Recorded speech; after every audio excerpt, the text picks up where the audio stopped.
ओम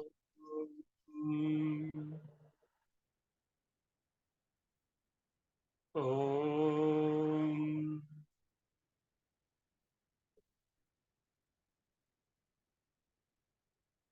गुरुर्ब्रह्मा गुरुर्विष्णु गुरुर्देवो महेश्वरः गुरु साक्षात् परब्रह्म तस्मै श्री गुरुवे नमः।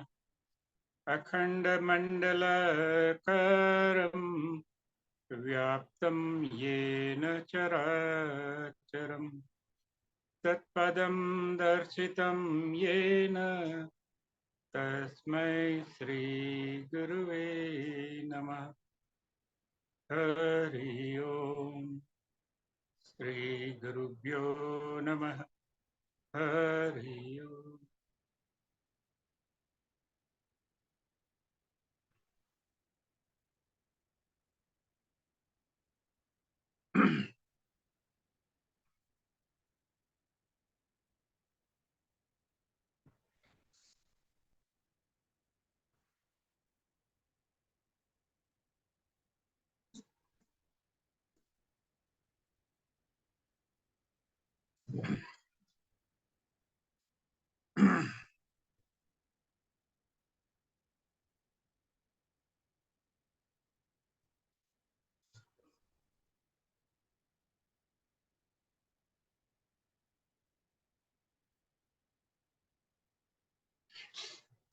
आज हम देखेंगे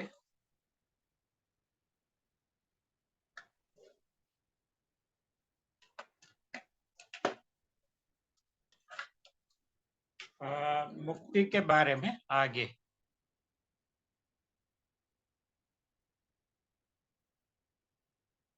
ये मुक्ति का इसके पहले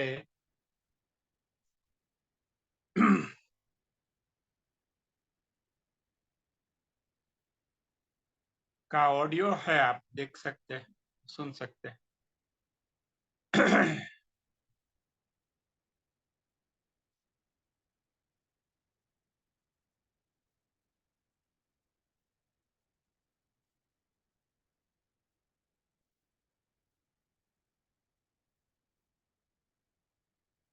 तो आगे हमने देखा कि जो मुक्ति है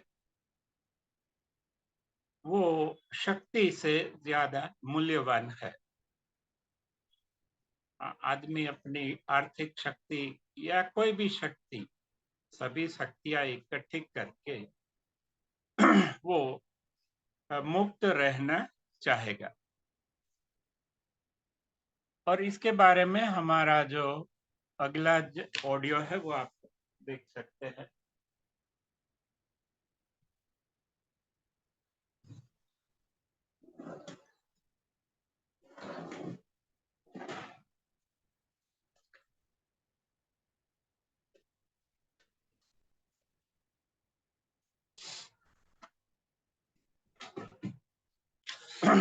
क्योंकि हम क्यों इतनी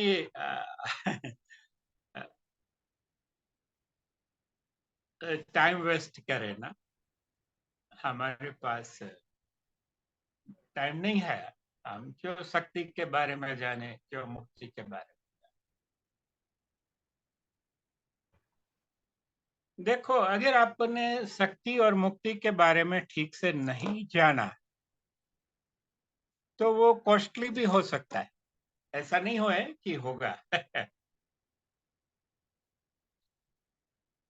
क्योंकि शक्तियां जो होती है, हाँ, वो हमेशा वशीकरण से काम करती है, हिप्नोटाइज्म से काम करती है।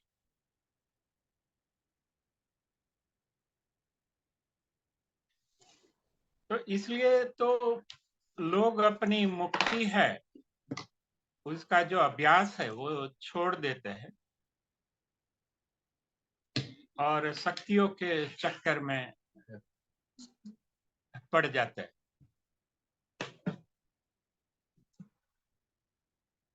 ना, आप बहुत सारे स्पीकर्स को सुने, वक्ताओं, वो लोगों को प्रोत्साहित करते हैं शक्तियों के लिए। तो वो काफी लोकप्रिय होते हैं।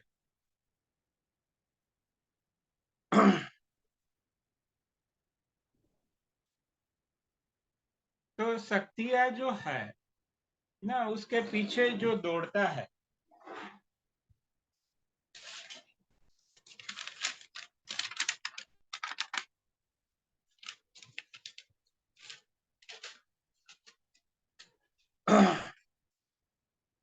तो वो शक्तियाँ मजबूत हो जाती है, वो आदमी या जो व्यक्ति है वो कमजोर हो जाता है।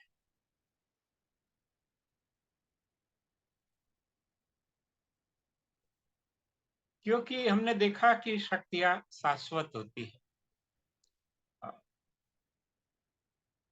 आज से कुछ साल पहले आपके पिताजी के पास शक्ति थी, और 30-40 साल बाद पहले दादाजी के पास शक्ति थी। तो शक्तियाँ तो शाश्वत है। जो मनुष्य है वो डिस्पोजेबल है। हाँ, जैसे डिस्पोजेबल नेपकिन आता है, डिस्पोजेबल डायपर्स आते हैं, हाँ, वो यूज एंड थ्रो।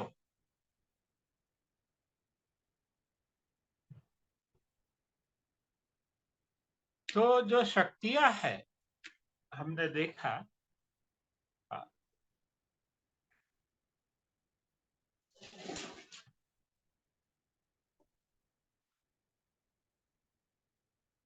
वो एटर्नल है, शाश्वत है।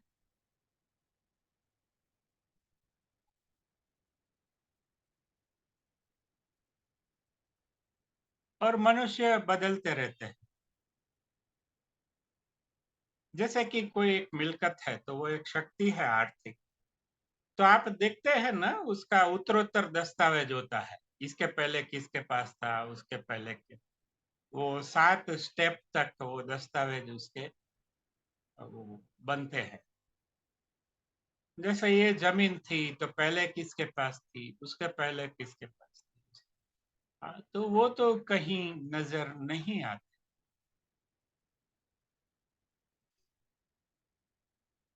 लेकिन जो शक्तियां है वो बनी रहती है। उसके जो होल्डर्स है, टाइटल होल्डर्स, उसके जो मालिक होते हैं या अपने आप को समझते हैं, वो चले जाते हैं।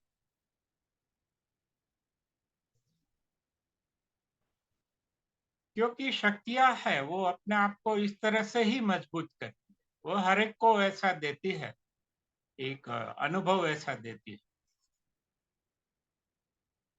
कि तू शक्तिमान है, मैं तेरी हूं, ऐसा। करेक्ट।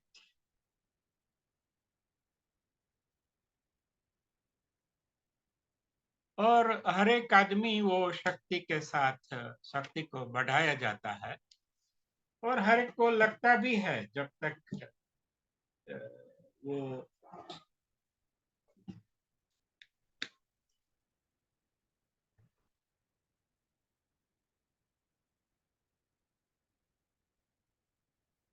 इसलिए शंकराचार्य कहते हैं, हाँ, वो भोग के बारे में कहते हैं लेकिन वो शक्तियों के बारे में भी सच है।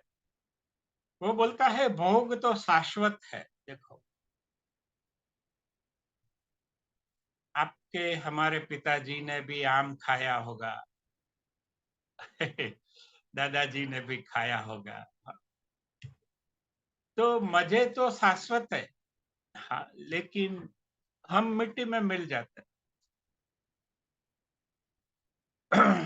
इस लेकिन जो भोग है या शक्तियां है, वो ऐसा आपको फीलिंग देती है, ऐसा आपको महसूस कराती है कि आप में कुछ खास है, कुछ विशिष्ट है आप में, और आप शक्तिशाली है। अंततः आप बिखर जाते हैं, शक्तियां और मजबूत हो जाती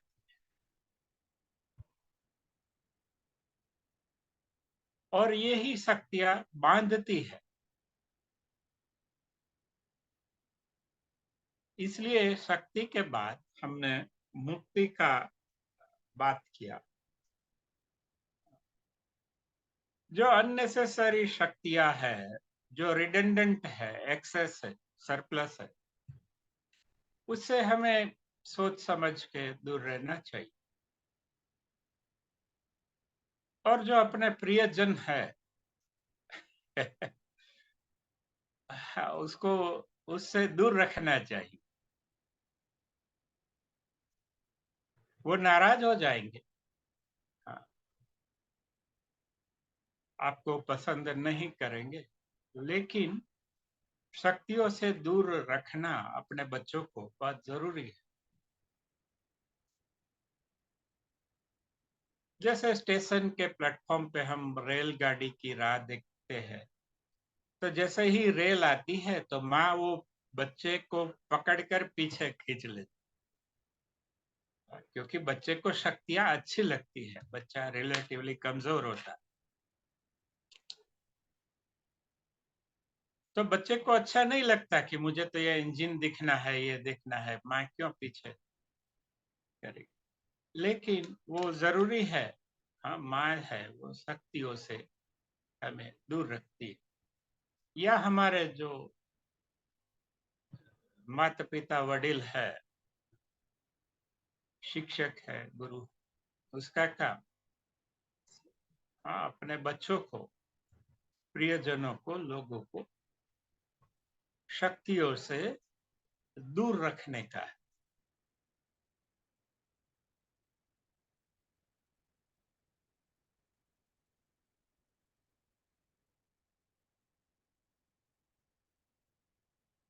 इसलिए हमने कहा कि जो मुक्ति है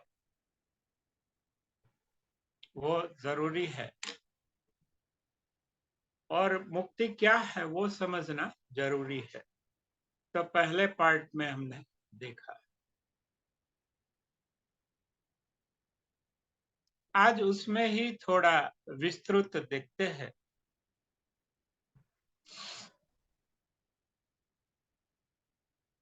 कि बंधन क्या है। हाँ, क्योंकि अगर हम बंधन को पहचान ले, हाँ, तो वो मुक्ति ही है।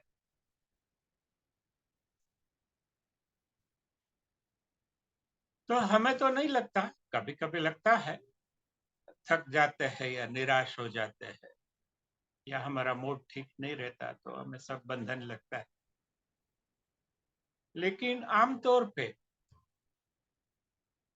हमारा इक्वेशन, समीकरण ये बैठता है कि ज्यादा शक्ति में ज्यादा सुख,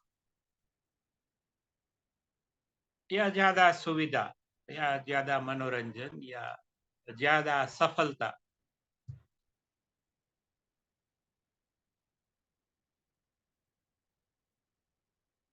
तो ऐसा जरूरी नहीं है। शक्तियां कम है तो दुख पैदा करती है, ज्यादा है तो भी दुख पैदा करती है, क्योंकि जरूरी नहीं। तो शक्ति के बारे में हमें रैशनल रहना है, वो भी हमने आगे देखा, तो हम मुक्त रह सके। क्योंकि शक्ति के बहुत सारे पॉइजनस चक्कर होते हैं सब। It's a very dirty thing also.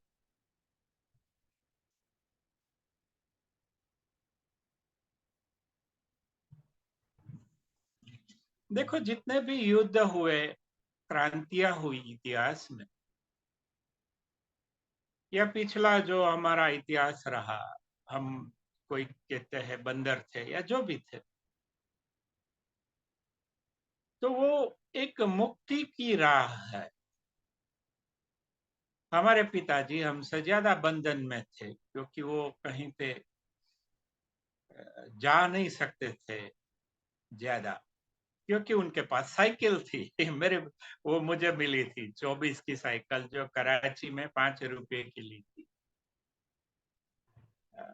तो 1.5 साल या 2 साल वो भी मैं लेके गया। फिर सुएगा आया, वो मोपेड टाइप का था, साउथ में कहीं बनता था।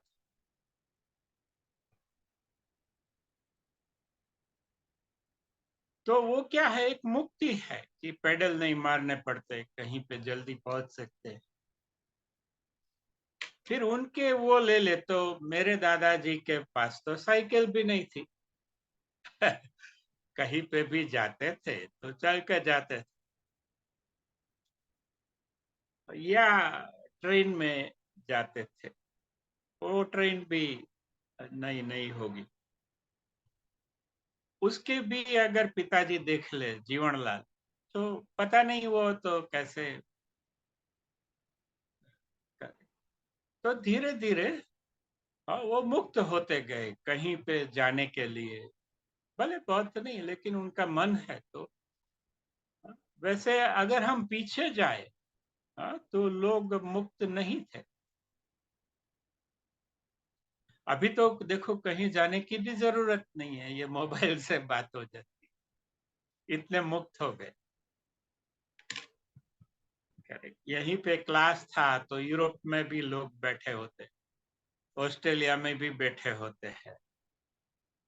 तो वो 29 आवर्स का फ्लाइट डिस्टेंस है, लेकिन हम बात कर सकते हैं।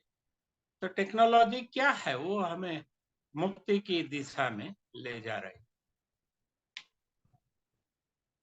और जो टेक्नोलॉजी मुक्ति की दिशा में ले जा रही है वही चलती है।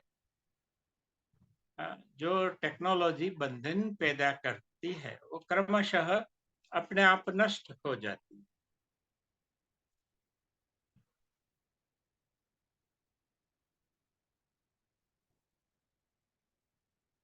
तो जितने भी युद्ध हुए, बहुत सारे युद्ध हुए, वो मुक्ति के लिए हुए,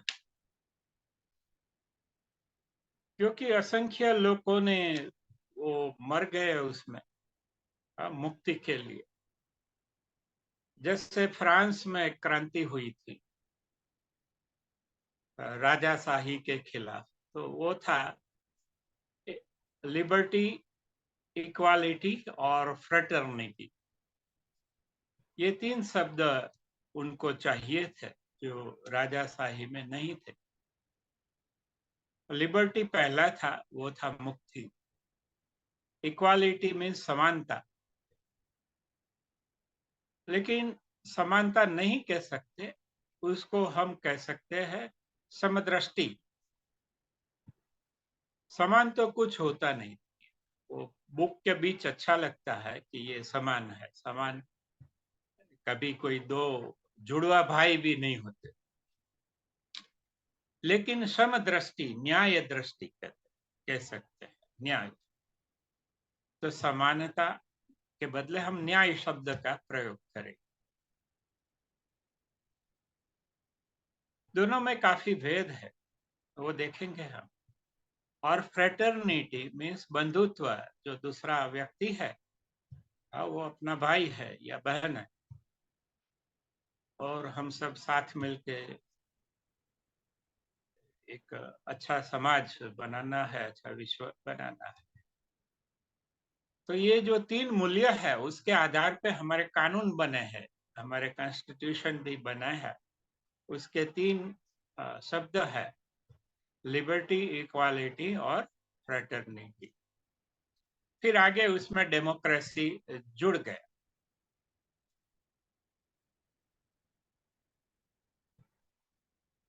तो लिबर्टी क्या है? हाँ? एक छोटे बच्चे को भी आप कहीं पे कमरे में बंद कर दो तो वो उपद्रव करता है बड़े। एक जानवर है, उसको भी बंधन पसंद नहीं। पिंजरे खोलोगे तो सब प्राणी है पिंजरे में, वो बाहर निकल जाए, कोई उसमें नहीं रहे। तो लिबर्टी है वो नेचर का एक अहम, एक कोर वैल्यू है, वो केंद्रस्थ मूल्य है। आप अगर नियम और व्यवस्था बनाए तो ऐसे बनाए कि किसी की लिबर्टी पे कोई आंच न आए, अननेसेसरी। क्योंकि हर एक जीव है, उसमें मनुष्य भी आ गया, वो मुक्ति चाहता है। कितने भी देखो बाहर डॉग है, वो मेरे पास आते हैं, लेकिन वो अंदर नहीं आते। उसको ऐसा लगता है कि ये इसको बांधा, वैसा मुझे भी बांध देंगे, तो थोड़ा डरते भी है। आप समझे? तो वो उनका स्वभाव है। They don't want, correct. वो खाना पीना तो देख लेंगे, कहीं ना कहीं मिल जाएगा 2 बार, लेकिन 24 घंटे हम मुक्त रहेंगे और घूमेंगे आवारा शहरी गलियों में, मीन्स जहाँ पे। वैसा ही चिड़िया का है, पेड़ का है, हवा का है। और हम भी नेचुरल है, हम तो कोई सिंथेटिक रोबोट तो नहीं है, हम भी कुदरती है। तो जैसे कुदरत की जो रचना है, उसके जो भी एलिमेंट्स है, उसके जो भी पुर्जे है, तत्व है, वो मुक्त ही है। मुक्ति है वो उनका इंट्रिंसिक, इनएलिएनेबल एक वैल्यू है। कुदरत का एक मूलभूत वो गुण है। इवन पति है, तो पत्नियां महसूस करती है कि ये जल्दी ऑफिस जाए तो अच्छा। और अगर वाकानेर सर्विस करते हैं कि कहीं और है, तो 2 घंटा पहले निकल जाते, 2 घंटा बाद में आते, तो पत्नियां तो खुश होती। क्योंकि जल्दी उसको उठना पड़ता है, टिफिन चाय पानी सब दे देते हैं, और पति चल पड़ता है टिफिन लेके, वो व्हाइट कॉलर मजदूर। करेक्ट। फिर पत्नी अगर रानी बन जाती, क्योंकि बच्चे होते हैं, वो तो उनके काबू में होते, तो पत्नी को हाश होती है। फिर वो 7 बजे 8 बजे आने वाला होता है, तो थोड़ा उसको लगता है कि इसके पहले ये। करेक्ट। तो उनको इतना टाइम मिलता है, रेडियो सुनती है, गुनगुनाती है। ऐसे कोई हस्बैंड बारूप नहीं होता, लेकिन फिर भी उसको लगता है कि आ आइटम आवश्य तो पाछू बधु बकबक करसे। करेक्ट। तो तो वो लिबर्टी उनका स्वभाव है। अगर माँ बाप कहीं जाए घूमने, 2 घंटा जाए, 2 दिन जाए, तो माँ बाप को चिंता रहती है कि घर का क्या होगा, लेकिन बच्चे तो खुश होते हैं कि चलो अभी मस्ती करते हैं। जो मम्मी पापा हमें प्रतिबंध लगाते थे, थोड़े बहुत जरूरी बिन जरूरी, वो थोड़े दिन के लिए। इवन शिष्य भी, गुरु गया गोकर्ण ने वाहे दिया मोकल। क्योंकि शिष्य भी मुक्ति का अभ्यास के लिए आए हैं, वो कोई बंधन के लिए तो आया नहीं कि 5 बजे उठ जाओ, प्रातः विधि करो, न फिर प्राणायाम करो, न फिर भजन गाओ, फिर ये करो वो करो। ठीक है, ऐसे पार्ट ऑफ जो नियम और व्यवस्था में वो बंधे रहते हैं, लेकिन वो कहाँ तक, जब तक गुरु है तब तक। जैसे गुरु गया गोकर्ण, वहां थे मोकल, मीन्स गुरु जैसे ही गोकुल, मीन्स कहीं घूमने जाते हैं तीर्थ यात्रा पे, तो शिष्य फिर अपनी मर्जी के हिसाब से राजा बन के सब घूमते हैं। जैसे हमारे गुरुजी अभी शरीर में नहीं रहे, तो हम सब वाह मोकड़। तो कोई ऐसी बातें करता है, कोई वैसा करता है, सब तरह के उपद्रव चलते।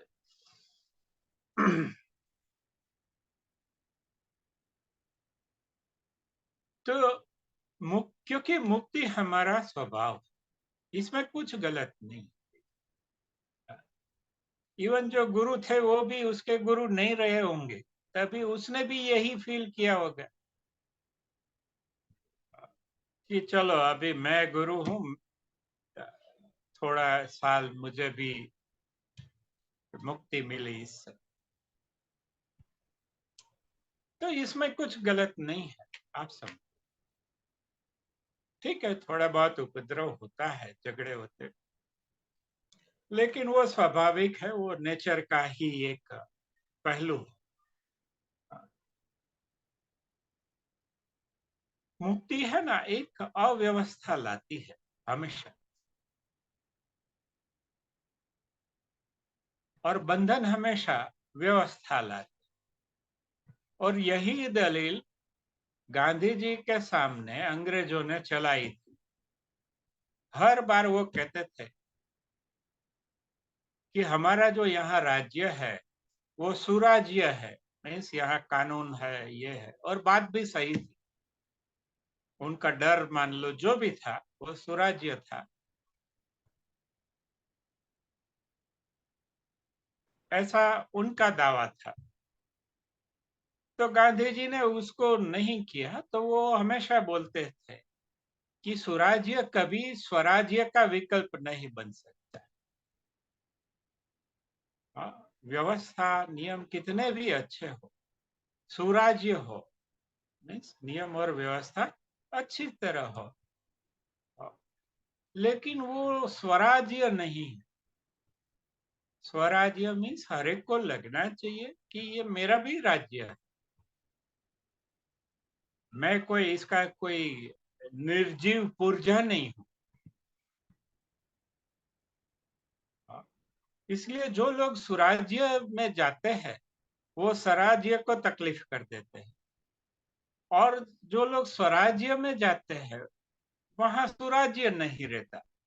तो दोनों तरफ से बंधन पैदा हो सकते हैं। तो सुराज्य और स्वराज्य में हमें, हमारे पास एक संतुलन है। हमें कुछ व्यवस्थित भी चाहिए और कुछ अपनी तरह से भी चाहिए। जैसे मकान है, हाँ, तो आदमी का जो सोने का कमरा है या उनका अपना कोई कमरा है, तो वो वहां अपनी गुफा की तरह रहेगा। हाँ, दीवालों को अपनी तरह पेंट करेगा, अपनी तरह के चित्र लगाएगा। लेकिन जैसे ही वो लिविंग रूम में आता है, तो इट इज शेयर्ड बाय 5 और 6 पीपल। हाँ, तो वहां पे थोड़ा कॉन्सेंसस बनाना पड़ता है, हाँ, सबके साथ, जो सुराज्य चाहिए। फिर और जाता है, स्ट्रीट में आता है, तो वहां पे तो गली में तो 100-200 लोग रहते हैं या इससे भी ज्यादा।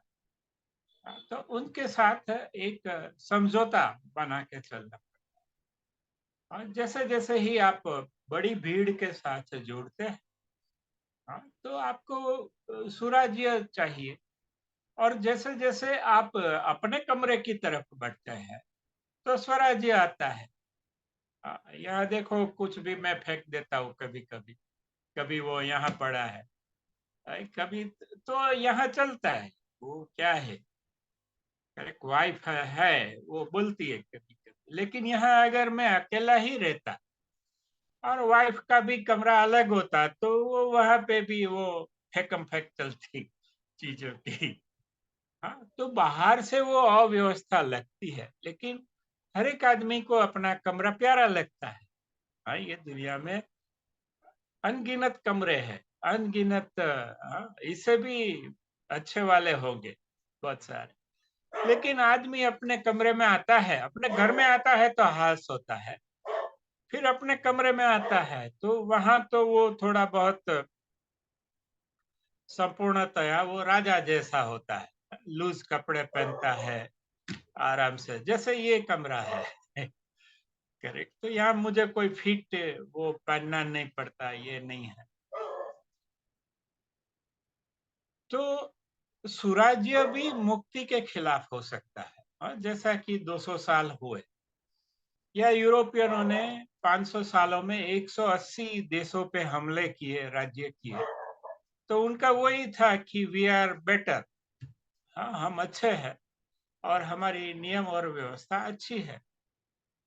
ठीक है, to certain extent they were right also, सही भी थे। लेकिन इसका मतलब ये नहीं, हाँ, कि हमेशा वो ही राज्य करे। जो यहाँ है उसको सिखाओ।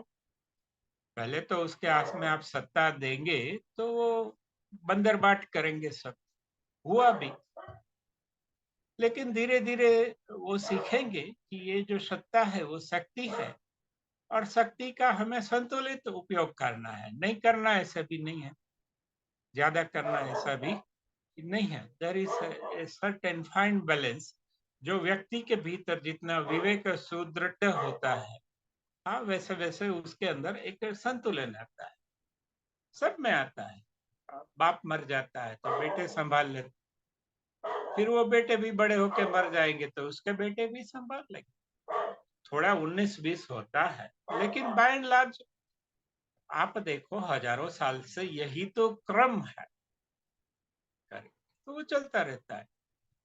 हर पीढ़ी है वो ज्यादा मुक्त होते जाती है, कई कारण है, लेकिन लोग हैं, काफी लोग मर गए, युद्धों में मर गए, या शोषण से मर गए, या अनगिनत कठिनाइयां हुई जिसे हम आज कल्पना भी नहीं कर सकते। जो हमारे पूर्वज थे, वो एक ऐसा विश्व निर्माण करना चाहते हैं जहां हम मुक्त रहे, सुखी रहे। तो आज है हमारे पास ये जो मोबाइल है वो आज का नहीं है, वो किसी अरेबियन ने बनाया जब अलजिब्रा किसी आर्यभट्ट ने, इंडियनों ने बनाया डेसिमल पॉइंट, 0 और 1, फिर अलजिब्रा बना, अलजिब्रा में से बुलियन अलजिब्रा हुआ, और ये सभी जो डिजिटल उपकरण है वो कुछ नहीं है, वो बुलियन अलजिब्रा ही है। जैसे अल नसीर, अल फलाना, अल मीन्स ऑल, तो जहां भी अल आता है, हाँ, वो सब अरबी लोगों की देन है। तो आज अलजिब्रा नहीं होता तो कुछ नहीं होता, साइंस भी नहीं होता, मैथ्स भी नहीं होता, और इंजीनियरिंग भी नहीं होता, टेक्नोलॉजी भी नहीं होता। लेकिन वो आदमी को पता नहीं है कि मैं जो कर रहा हूँ वो इतना महत्व का है। लोग पाइथागोरस को या जो भी ऐसे लोग थे उसको पागल समझते थे, क्योंकि रात को वो तंबू में सोने जाते थे तो वो मांस लेता था, रस्सियां लेता था, और सब नापता फिरता था अंधेरे में चांदनी के उजाले में। तो लोग कहते हैं कि इसको किसी ओझा को, भुआ को दिखाओ, इसको कुछ मानसिक तकलीफ है लेकिन आज वो हमारे पास डेसिमल पॉइंट्स नहीं होते, आग नहीं होती, शून्य नहीं होता, विल नहीं होता, तो आज कुछ संभव नहीं था। तो हमारे जो भी पूर्वज थे और सभी देशों के, उसने बहुत सारा सामाजिक अपमान सहन किए हैं, तो उनके कारण ये प्रगति हुई। जैसे कि पहला बंदर था, तो बंदर तो हाथ से चलते थे पेड़ पे, तो पहला बंदर उतरा, हाँ, तो लोगों ने उसका मजाक उड़ाया कि ये देखो ये तो पैर से चलता है, उसका बहिष्कार भी किया होगा। लेकिन अगर वो पहला बंदर है, अगर वो उतरा नहीं होता पेड़ से नीचे, तो आज हम सब कहाँ होते करें। तो आज जो है वो हमारे हिस्ट्री का परिणाम है। हमारे पीछे हमारी 800 पीढ़ियां है। एल्विन टॉफलर रहते ऐसे कहता है कि हमारा 800वां जनरेशन है। तो हमारे जो फोर फादर्स है या हमारे जो पूर्वज है, दादी, परदादी, नानी, परनानी, उन्होंने जो जो थोड़ा थोड़ा थोड़ा थोड़ा प्रोग्रेस किया, वो प्रोग्रेस का फल आज हमको मिल रहा है। आइंस्टाइन खुद कहता है, कि मैं महान नहीं हूं, न्यूटन महान है। मैं न्यूटन के कंधों पे खड़ा, क्योंकि पहले वो न्यूटन ने ऑब्जर्व किया कि ये ग्रेविटी ऐसा रूल है। फिर फेरेडे ने किया कि भाई इलेक्ट्रिक में भी ये है, फिर मैग्नेटिज्म का रूल भी वही है। करेक्ट, सिर्फ राशि बदलती है, रूल वही है। करेक्ट। तो वो जो स्पेसिफिक रूल है वो पहले बन मिलता है, लेकिन फिर आदमी देखता है कि नहीं, ऐसा ग्रे शर्ट तो इसके पास भी है, उसके पास भी है, उसके पास, फिर वो एक थियरी निकलती है। करेक्ट। लेकिन पहले जो आदमी ने ग्रे शर्ट ढूंढा, वो ही हीरो है जैसे जिसने जीरो ढूंढा तो आर्यभट्ट ही हीरो हुए।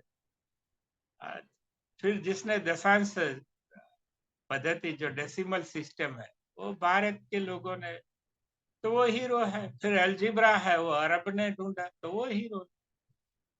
हाँ, फिर आगे चलता गया। आज भी जो कंप्यूटर में रूल करता है वो अल्गोरिदम्स है, वो भी अरेबिक है अल्गोरिदम्स। वो एक डिफरेंट मेथड है किसी भी इक्वेशन को या किसी भी प्रॉब्लम को सॉल्व करने की। हम कभी देखेंगे, आज कहते हैं कि दुनिया में सबसे बड़ा खतरा अल्गोरिदम्स है, क्योंकि आगे चल के एल्गोरिदम्स राज करेंगे। उनके पास इतनी शक्तियां हैं मैथमेटिकल और डिजिटल और डेटा की। तो वो जो एल्गोरिदम्स है, they will fight with each other. Correct. तो एल्गोरिदम्स का पावर ये है, वो किसी भी चीज को लाखों करोड़ों गुना बड़ा भी बना सकते हैं, और किसी भी इम्पोर्टेंट चीज है, हाँ, उसको करोड़ों गुना छोटा भी कर सकते। मीन्स वो किसी भी चीज को तो एकदम दुर्लभ भी बना सकते हैं, और किसी भी चीज को एकदम सुलभ भी बना सकते हैं। और जो सुलभ है, हाँ, उसका बैकग्राउंड बनता है, उसका एक नैरेटिव बनता है, आख्यान बनता है। वो आख्यान ही तय करता है। आख्यान के आगे ही हम तय करते हैं कि क्या सच है क्या झूठ है। विदाउट बैकग्राउंड हम तय नहीं कर पाते कि सच क्या है, झूठ क्या है, और क्या क्या है, ये क्या है वो क्या है। हाँ, जैसे एक गुलाब का फूल है। अगर हमने कभी गुलाब का फूल किसी ने देखा ही नहीं, उसको बताएंगे तो वो बोलते हैं ये क्या है ऐसा। लेकिन जिसकी मम्मी ने एक बैकग्राउंड किया होगा कि ये गुलाब का फूल, तो तुरंत हम बोलेंगे हाँ गुलाब का फूल। तो वो हमारी मेमोरी में पड़े हैं। जैसे ही फूल की छवि आती है, करेक्ट, वो हम पाना करते हैं कि ये किसके साथ मैच करता है।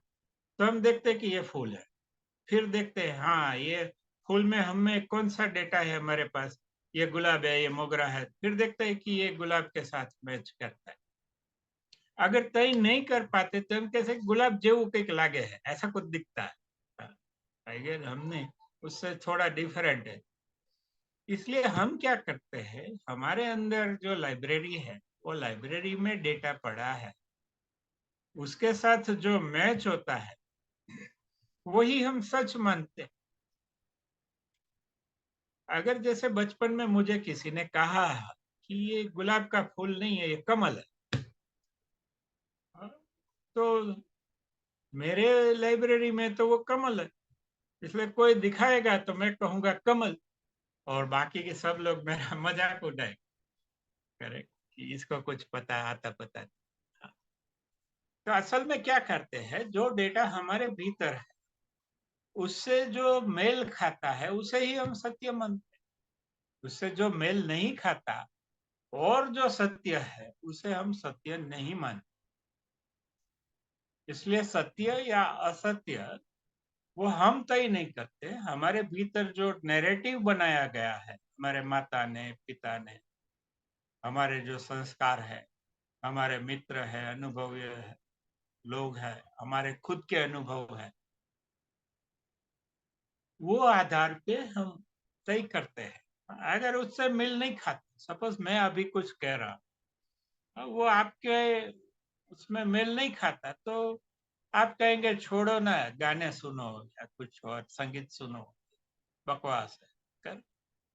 तो हमें वो बकवास लगता है। इफ समथिंग डजंट कम, तो नैरेटिव किससे बनता है? नैरेटिव हमेशा हिस्ट्री से आता है, पास्ट से आता है। तो वो नैरेटिव किसने बनाया? जो भी शक्तियां थी वो नैरेटिव बने।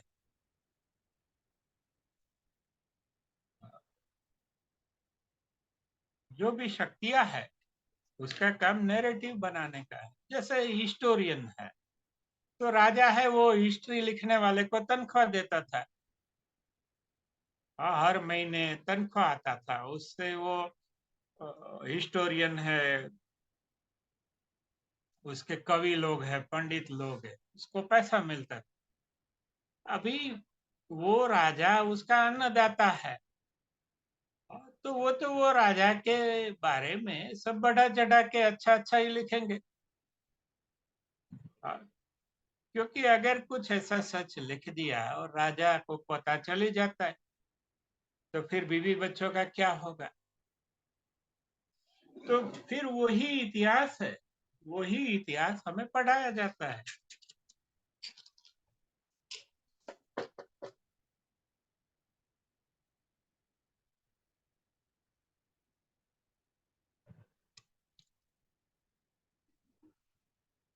तो ये एक उदाहरण है। जैसे अभी अगले साल जो टोटल इंफॉर्मेशन है दुनिया में, तो जो पूरा डेटा है जो हस्तांतरित हुआ, वो 72 trillion GB. GB means 90, trillions means 12 zero, 12 plus 9 means 21 zero. तब 72 के पीछे 21 शून्य लगाओ, इतना बाइट्स ऑफ डेटा मनुष्य के ऊपर फेंका गया, थोपा गया, या किसी न किसी रूप से मनुष्यों के दिमाग से वो निकला या नहीं निकला, या ऊपर से गया ज्यादातर ऊपर से। लेकिन जितना भी चिपक गया, तो डेटा में कुछ भी हो सकता है। टेक्स्ट हो सकते हैं, नंबर्स हो सकते हैं, संज्ञाएं हो सकती है, मैथमेटिकल संज्ञाएं हो सकती है, लॉजिकल संज्ञाएं हो सकती है। हाँ, कोई भी जो प्रिंट है, या पिक्चर हो सकता है, या छोटी सी क्लिप हो सकती है, या मूवी हो सकती है, या कोई ऑडियो है, कोई। तो डेटा अनेक प्रकार के या सभी प्रकार के हो सकते। जो हमारा टेक्स्ट बुक है वो भी एक डेटा है, वो हमारे भीतर डाला गया। करेक्ट। और आज भी हम उसको सच मान के चलते हैं।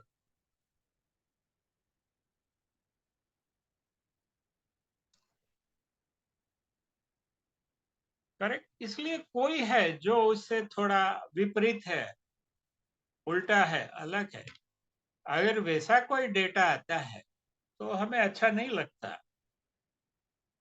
हम कहते हैं छोड़ो ना, जे हतु ही हतु, जो था अभी क्या है।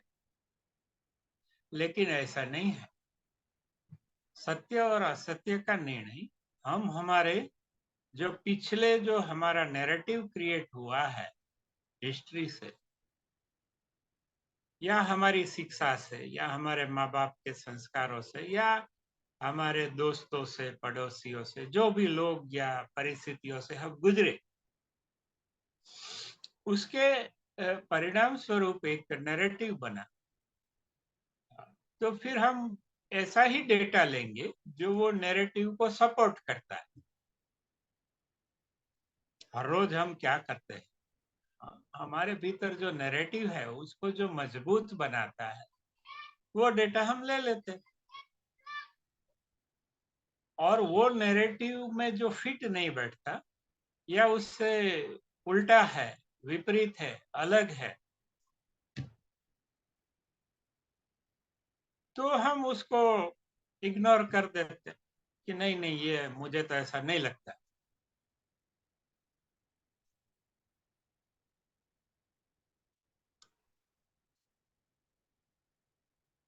तो हमने देखा कि जो मुक्ति है,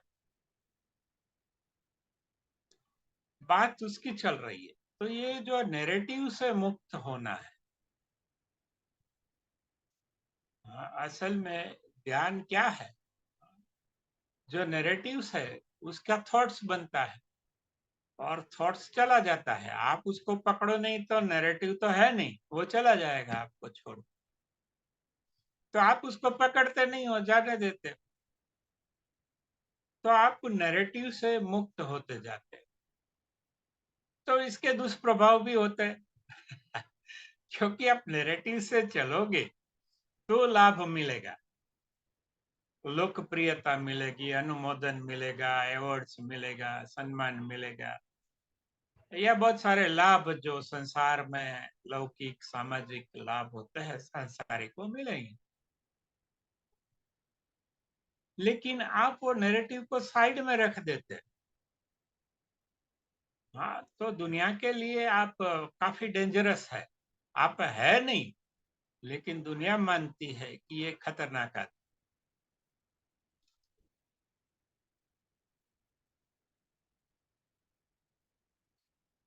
क्योंकि हम उसको डिसलाइक क्यों करते हैं? उसके पास जो ऐसा नैरेटिव है जो हमारे घिसे पीटे जो रूटीन नैरेटिव्स है, करेक्ट, उसके साथ मेल नहीं खाता।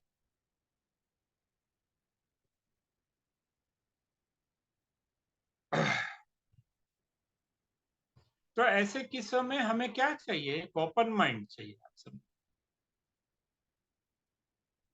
कुछ चीजें है, करेक्ट, मुझे जरा भी पसंद नहीं, लेकिन है, तो I should keep an open mind कि वो भी सच हो सकती है ऐसा नहीं कहता, करेक्ट।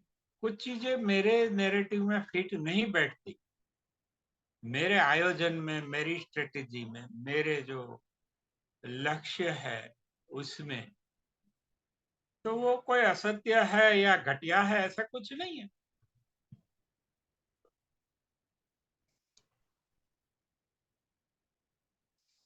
क्योंकि हर एक का अपना अपना जो नैरेटिव है वो है, और हर एक की अपनी अपनी मुक्ति भी है। हाँ, हम देखते हैं कभी कभी कि नहीं नहीं, ये अभी तक मेरी जो मान्यता थी वो गलत थी, तो हम बदलते हैं। When we see the facts, हम हकीकतें देखते हैं, तथ्य एग्जामिन करते हैं, तो हमें लगता है हाँ ये भी बात तो सही थी, और हम ये जो अब तक मानते आते थे वो ठीक है, लेकिन ये ज्यादा बड़ा सच है, तो हम फिर वो मान्यता को छोड़ देते हैं।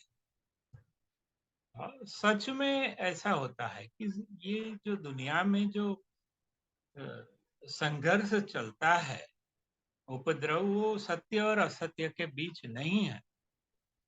दुनिया में जो उपद्रव चलता है वो बड़े सत्य और छोटे सत्य के बीच चलता है।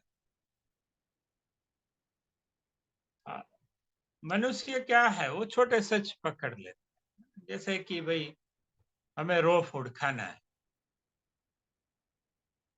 हाँ, लेकिन जो बड़ा सच है कि हमें सत्य में रहना है, हाँ, उसकी कभी बात ही नहीं निकलती। फिर या तो वो पकड़ लेता है कि पॉजिटिव रहना है, लेकिन जो योग का प्रथम नियम है वो सत्य है, और असल में प्रथम नियम ही है, बाकी नियमों का कुछ ज्यादा 2% से ज्यादा महत्व नहीं है। जैसे एक जोक है, तो बोलता है कि ये लड़की देखने लड़की वाले लड़का देखने आते हैं, तो फिर लड़के के दोस्त को पूछते हैं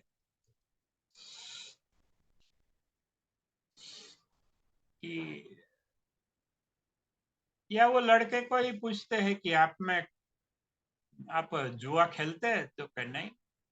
शराब पीते हैं? तो कि नहीं। चोरी करते हैं? तो कि नहीं नहीं, वो क्या बात करते हो। लूट करते हैं? तो कि नहीं। दंभ करते हैं, नाटक? तो कि नहीं नहीं। तो कि आप में कोई बुराई नहीं है? तो कि है ना एक। तो कि कौन सी? तो कि मैं सच कभी नहीं बोलता। आप समझे कि सत्य की गैर मौजूदगी में जो प्लस है वो उतना ही नेगेटिव है। हाँ, ये आदमी सच नहीं बोलता था, इसलिए आगे जो उसने बोला वो भी असत्य हो गया। तो वो जितना कहता था उससे उल्टा हो गया ना। तो सत्य से बड़ा कोई मूल्य नहीं है, नैतिक मूल्य या जीवन का भी मूल्य नहीं है। और अगर दुनिया को आप देखो, तो दुनिया में भी, भौतिक दुनिया में भी सत्य से बड़ा कोई मूल्य नहीं। मूल्य तो एक ही है और धर्म भी एक ही है, सत्य। लेकिन हम क्या करते हैं, हम छोटे जब सत्य आता है तब और दूसरे मूल्य खड़े कर देते हैं सत्य से बचने के लिए। हाँ, अहिंसा है, लेकिन मुझे अभी तुझे एक झापट लगाने का है, उसका क्या? हाँ, तो छोटे छोटे भी बहुत सारे सद्गुण है। हाँ, समाधान है, पॉजिटिविटी है। सत्य के सामने 70 और मूल्य हम खड़ा कर देते ताकि सत्य से हम बच सके। तो ये जो बाकी के जो मूल्य है, सत्य के अलावा जो मूल्य है, करेक्ट, वो एक छलावा है, इट्स ए ट्रैप।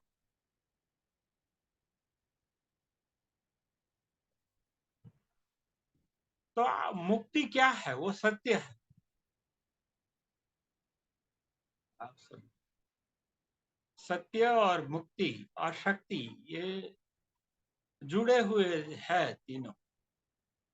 इसलिए जो शक्तियां है, जो जिसका आधार सत्य नहीं है, हाँ, वो स्ट्रेस में रहती है। स्ट्रेस क्या है?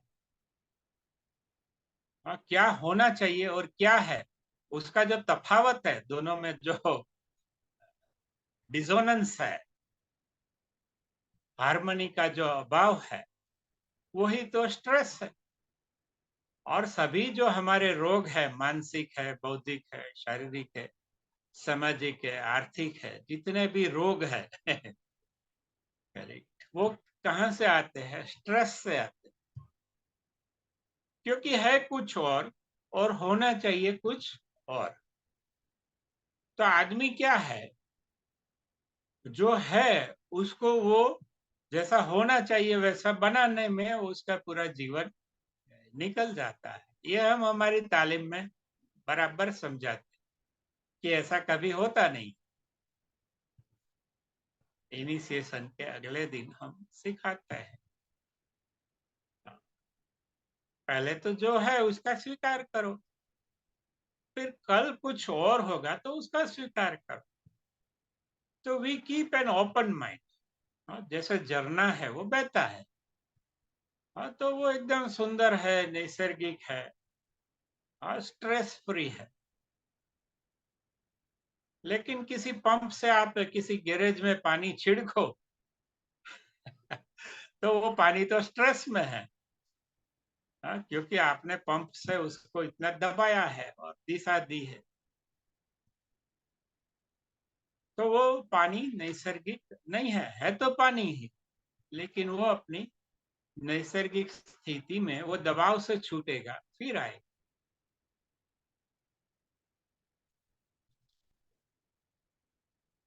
करेक्ट। तो मुक्ति क्या है? एक करेज भी है, ब्रेवरी है, शौर्य चाहिए।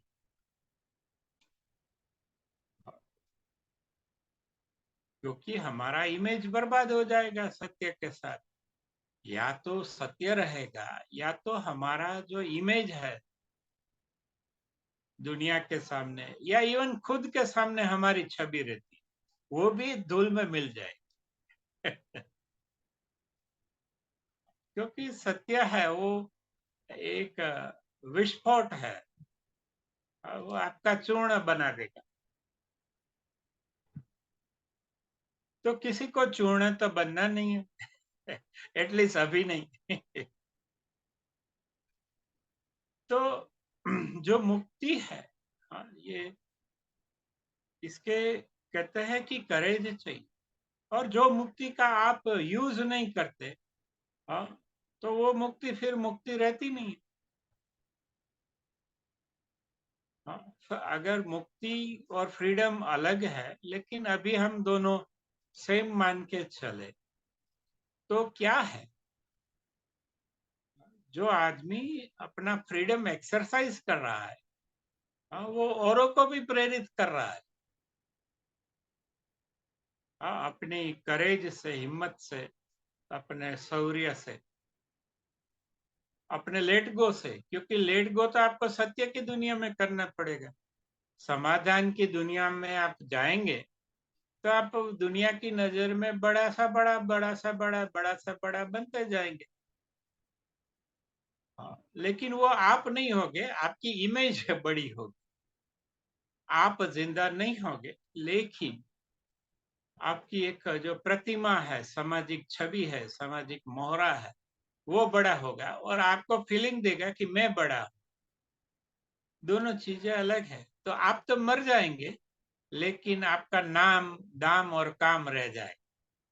तो वो जो था, वो तो नाम नाम का था, दाम दाम का था, काम काम का था। आप गए और फिर आपके नाम का कोई यूज, मिस यूज, एब्यूज सब चलेगा। जैसे गांधी जी गए या कोई भी बड़े इमेज गई, तो इमेज के पीछे 10 वर्ष 50 वर्ष सब गुंडे लोग इकट्ठे हो जाते। हाँ, वो पूरा उसका नाम जब तक मिट्टी में नहीं मिलता तब तक वो कार्यरत रहते। हाँ, क्योंकि ऐसे लोग हैं, वो ऐसी बड़ी इमेज के पीछे छिप जाते। जो पिग्मी टाइप के लोग हैं, वो फोटो बड़े बड़े रखते। हाँ, बस स्टैंड पे है तो वो माता जी का फोटो रख के मांगती है कि पैसा दे। मैं कहता देता हूँ यार, तू पहले इसको थैली में रख। You don't misuse the goddesses in such a, देवियों का इस तरह। हाँ, तो छवियों का तो क्या होता है, जो हिस्टोरिकल छवियां है, या हिस्टोरिकल जो पर्सनालिटीज है, या हिस्टोरिकल जो परसेप्शंस है, हिस्टोरिकल नैरेटिव्स है, या हिस्टोरिकल नियम है। और बहुत सारे ऐसे नियम है कि जो आप हटा दो तो बहुत सारे वकील है फुटपाथ पे आ जाएंगे, तो वो नियम हटाने नहीं देते या बदलने नहीं देते, क्योंकि वो एक एक नियम पे 5-5 हजार वकीलों का गुजारा होता है एम्प्लॉयमेंट जनरेट होता है। करेक्ट। लेकिन उसके दुष्परिणाम सबको भुगतने पड़ते। तो जो पुराने नियम है, पुरानी व्यवस्था है, उसमें हमने इतना इन्वेस्टमेंट कर दिया कि अभी शायद पता भी चले। हाँ, तो भी हम कह छोड़ो ना यार। जैसे सामाजिक व्यवस्था है, राजकीय व्यवस्था है, आर्थिक व्यवस्था है, मानसिक भी व्यवस्था है, ये मैथमेटिक्स, साइंस, टेक्नोलॉजी, वो बौद्धिक व्यवस्था है। उनके भी हर एक नियम और व्यवस्था और शक्ति जुड़े हुए हैं। तो हम कहते हैं कि अभी पता भी चले कि नहीं नहीं, ये इतना इसमें दुरुस्ती जरूरी है, या कभी कभी निर्मूलन भी जरूरी होता है री इंजीनियरिंग ऐसा कहता है कि आप निर्मूल कर दो और फिर से बना। दुरुस्ती करते ही जाओगे, हाँ, तो जो नादुरुस्त पार्ट है वो दुरुस्त को हमेशा फिर से नादुरुस्त बनाता जाएगा, और हमेशा आपको शेविंग करना पड़ता है। तो अब बेटर है आप प्रोटीन सिंथेसिस को ही रोक दो, तो बाल की ग्रोथ नहीं होगी लेकिन फिर ऐसा होता है कि इतने नाई है दुनिया में, उसका फैमिली कैसे चलेगा, वो बेरोजगार हो। तो उसको रोजगारी देने के लिए ये बाल बढ़ते हैं, ये दाढ़ियां बढ़ती है। मैं मेरे नाई को बोल रहा, देखो एज एन इंजीनियर मैं भूखे मर सकता हूँ, आप कभी भूखे नहीं मरेंगे, क्योंकि बाल तो बढ़ते ही रहेंगे। और कितनी भी मंदी आ जाए, रिसेशन आ जाए, लोग बाल तो कटवाएंगे। तो भगवान ने आपको एक आशीर्वाद दिया है कि आप कभी भूखे नहीं मरेंगे और आपकी जो अगली पीढ़ियां है वो भी कभी भूखे नहीं। तो बहुत सारे व्यवसाय या ट्रेड्स ऐसे हैं जो खासकर जो 500 साल पहले थे वो सब रहे। जैसे ईंटें बनाने का है, मकान बनाने का है, जो मेरा धंधा है वो बंद नहीं होगा। ठीक है, उसमें कठिनाइयां आती रहेगी। तो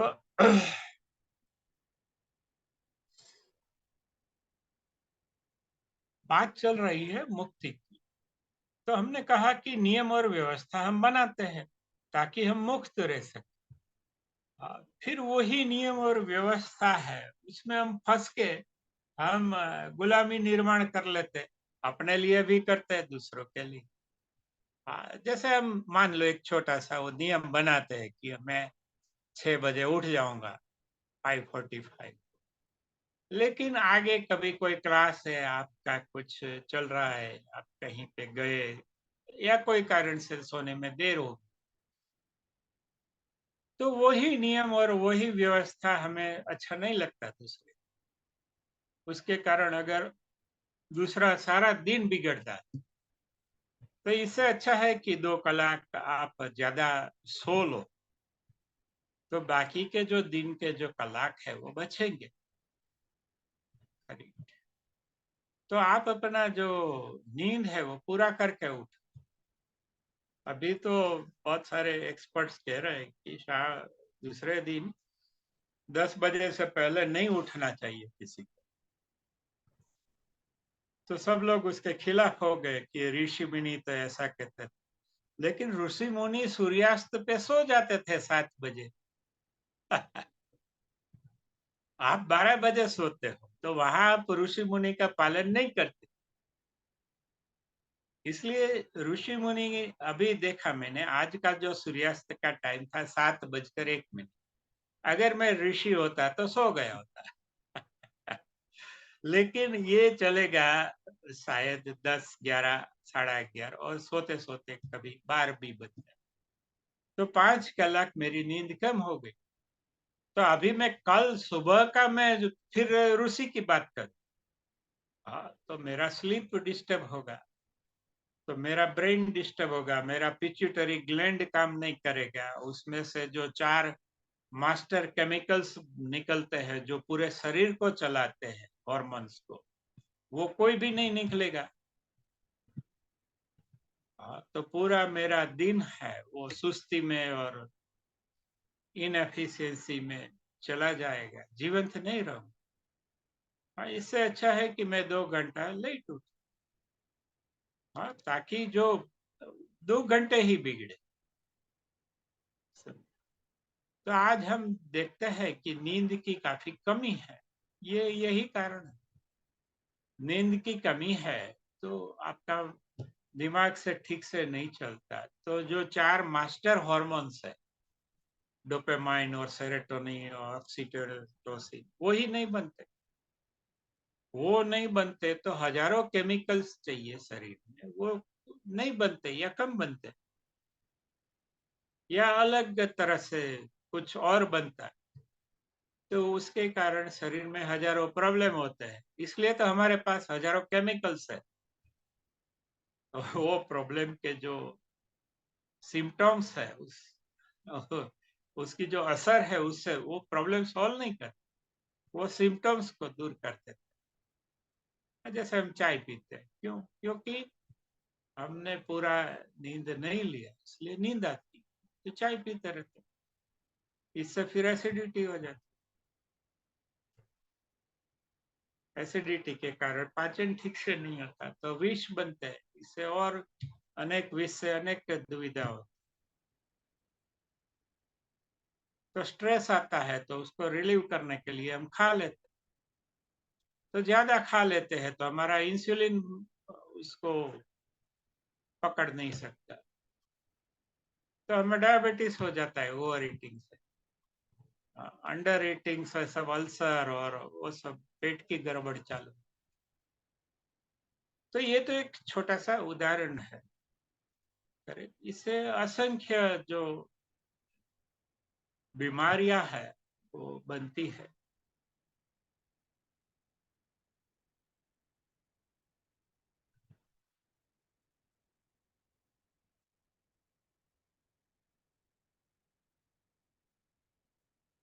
और वो बीमारी के कारण हम मुक्त नहीं रहते।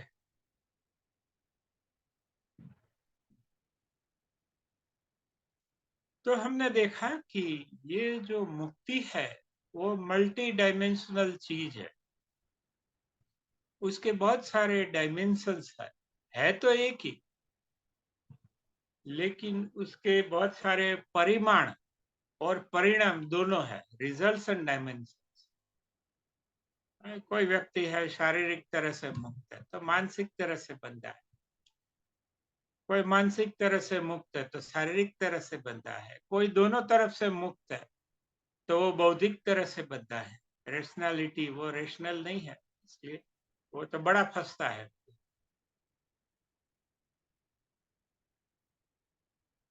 करेक्ट, वो तीनों तरह से मुक्त है तो वो कोई और चक्करों में फंस जाए। हाँ, तो ये दुनिया है। उसमें जो इंतजाम है वो हमेशा फ्रीडम के खिलाफ है। जो नियम और व्यवस्था है वो मुक्ति के खिलाफ है, और ज्यादातर जो बिजनेसेस है वो मुक्ति के खिलाफ है। लेकिन हमें लगता है क्या कि नहीं नहीं बिजनेस में मुक्ति है, ऐसे नहीं है। क्योंकि 98% जो कंज्यूमर उपभोक्ता जो खर्चा करता है, हाँ, वो बंधन के कारण करता है। हाँ, एक गलत नैरेटिव इतने सालों में बनाया गया है और अभी भी चालू है, इसलिए सबको आगे बढ़ना है। ठीक है, उसमें कोई हर्ज नहीं है, हर एक चीजें आगे ही बढ़ती, लेकिन दूसरों से आगे बढ़ना ये गलत बात।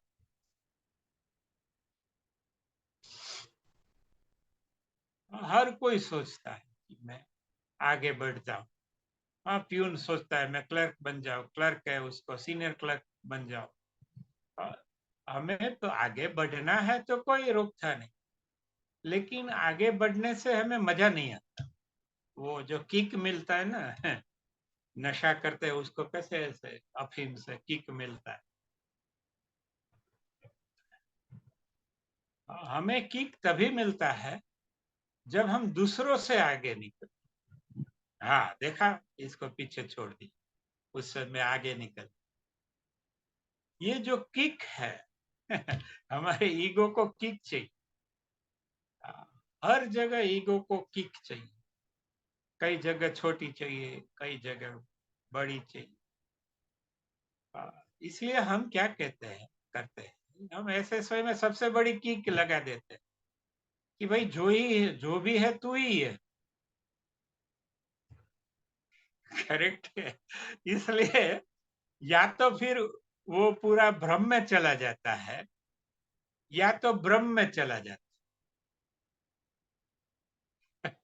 अगर आदमी समझदार होगा तो जिम्मेवार हो जाएगा, और आदमी समझदार नहीं होगा तो वो भ्रम में चला जाएगा, हिरण्यकशिपु बन जाएगा कि मैं ही ईश्वर हूं। इसलिए हमारी तालीम में हम अंतिम किक मार देते हैं कि अब जो तेरा हो सो हो। दुनिया में छोटी किक लगे तो कोई लोग मुंह से निकल पड़ते हैं और कोई लोग पीछे से निकल जाते। इन एनी केस शरीर स्वस्थ हो जाता है। जैसे आप पेट के सर्जन के पास जाओ, तो वो देखता है कि वो सब रेडियम पिला के कि इसमें ऑब्स्ट्रक्शन कहाँ है, अवरोध कहाँ है, ये पाचन तंत्र। तो पहले वो फोटो वगैरह सब खींच के देखता है, फिर देखता है कि ये आगे के दरवाजे के निकट है। हाँ, तो वो वॉमिट करवाता है उसको, और कुछ ट्राई करता है कि वहीं से खींच के निकाल ले अगर कुछ फंस गया है तो। और वो देखता है कि अगर पीछे के दरवाजे तक चला गया है, वहां से निकट पड़ेगा, हाँ, तो वो वहां से बम्बू वो पाइप डालता है और खींच कर निकाल लेता है। करेक्ट, वो आते क्या उसको नाम बोल। करेक्ट, तो जहां से निकल पड़ता है। हाँ, तो हमारे तालीम भी वही है, हम देखते हैं कि ये आदमी अ, क्या तो ये पीछे से निकलना पड़ेगा तो पीछे से निकलना पड़ेगा। किसी को आगे से समझदार होता है तो आगे से उगल देता है, तो अच्छा है वहां से हो गया। अगर पीछे से निकालना है तो कभी कभी हमें निकालने नहीं देता, तो फिर दुनिया निकाल देती है 2-4 साल पीछे से। हाँ, क्योंकि जो गुरु जो नहीं करता है वो दुनिया तो कर ही देगी, और भयंकर पीड़ा के साथ करेगी। तो समझे, और वो साइंटिफिक भी है। अगर कोई अवरोध फंस गया है और वो पीछे से नजदीक है तो पीछे से खींच लो, आगे से नजदीक है तो आगे से उगलवा। तो समझदार आदमी है तो आगे से उगल उगल देता है। जो समझदार नहीं है, या तो फिर वो गुरु निकालता है, और गुरु को नहीं निकालने देता तो दुनिया निकाल देती है 2-4 साल बाद। तो तो ये जो अवरोध है वो मुक्ति का है। और जैसे मैंने ये शरीर के पाचन तंत्र की बात की, वैसे ही हर एक चीज में है, हर एक तंत्र है। हाँ, उसकी अपने नियम है, उसकी व्यवस्थाएं है, और काफी हद तक वो साइंटिफिक भी है, वैज्ञानिक भी है, और ऑब्वियस भी है, नॉर्मल भी है।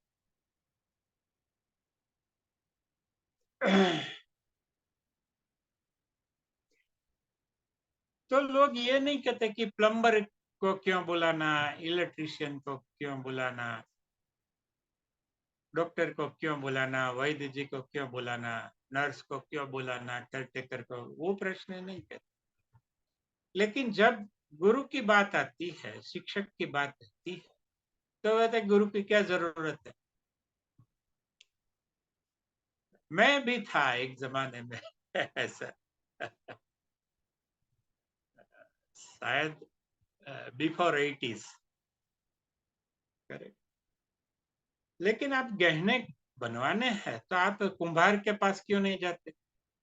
आपको मटका चाहिए तो आप सुथार के पास क्यों नहीं जाते?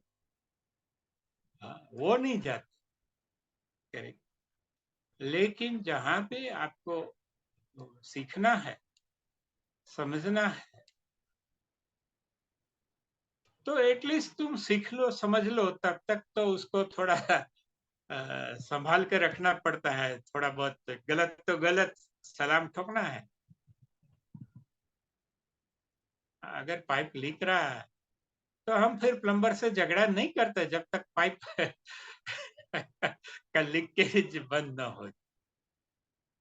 वो प्लम्बर को हम प्लम्बर भाई कहते हैं, चाय भाई पिलाते, क्योंकि अभी पानी नहीं है, नहाकर ऑफिस जाना है।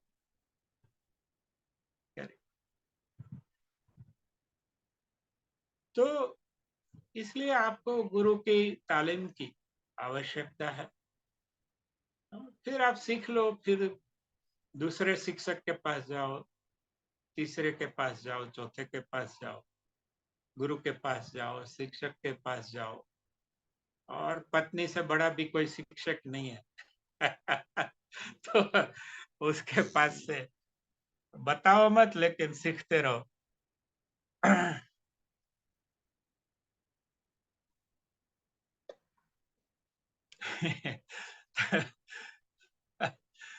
तो बहुत सारे लोग हैं जो पत्नी से भाग जाते हैं, तो फिर दुनिया में वो बहुत कुछ शक्ति पा लेते हैं, लेकिन समझ नहीं आती, क्योंकि बहुत सारी समझ है वो तो पत्नी दे देती है।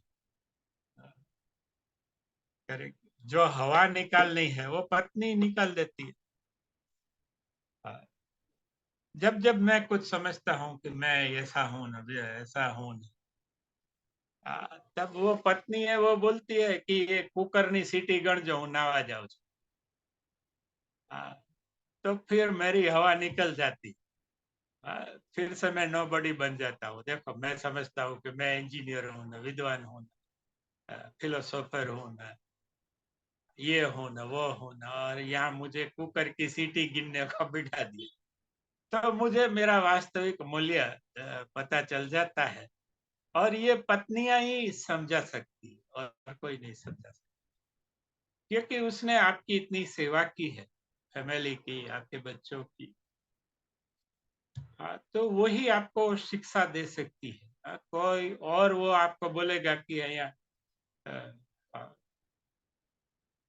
आपका जो संस्था है उसका एमडी आके बोलेगा कि आपको एसबीआई में नहीं जाना, ये यहाँ बाहर बैठ के कुकर की सीटियां गिननी है, तो आप रिजाइन कर देंगे।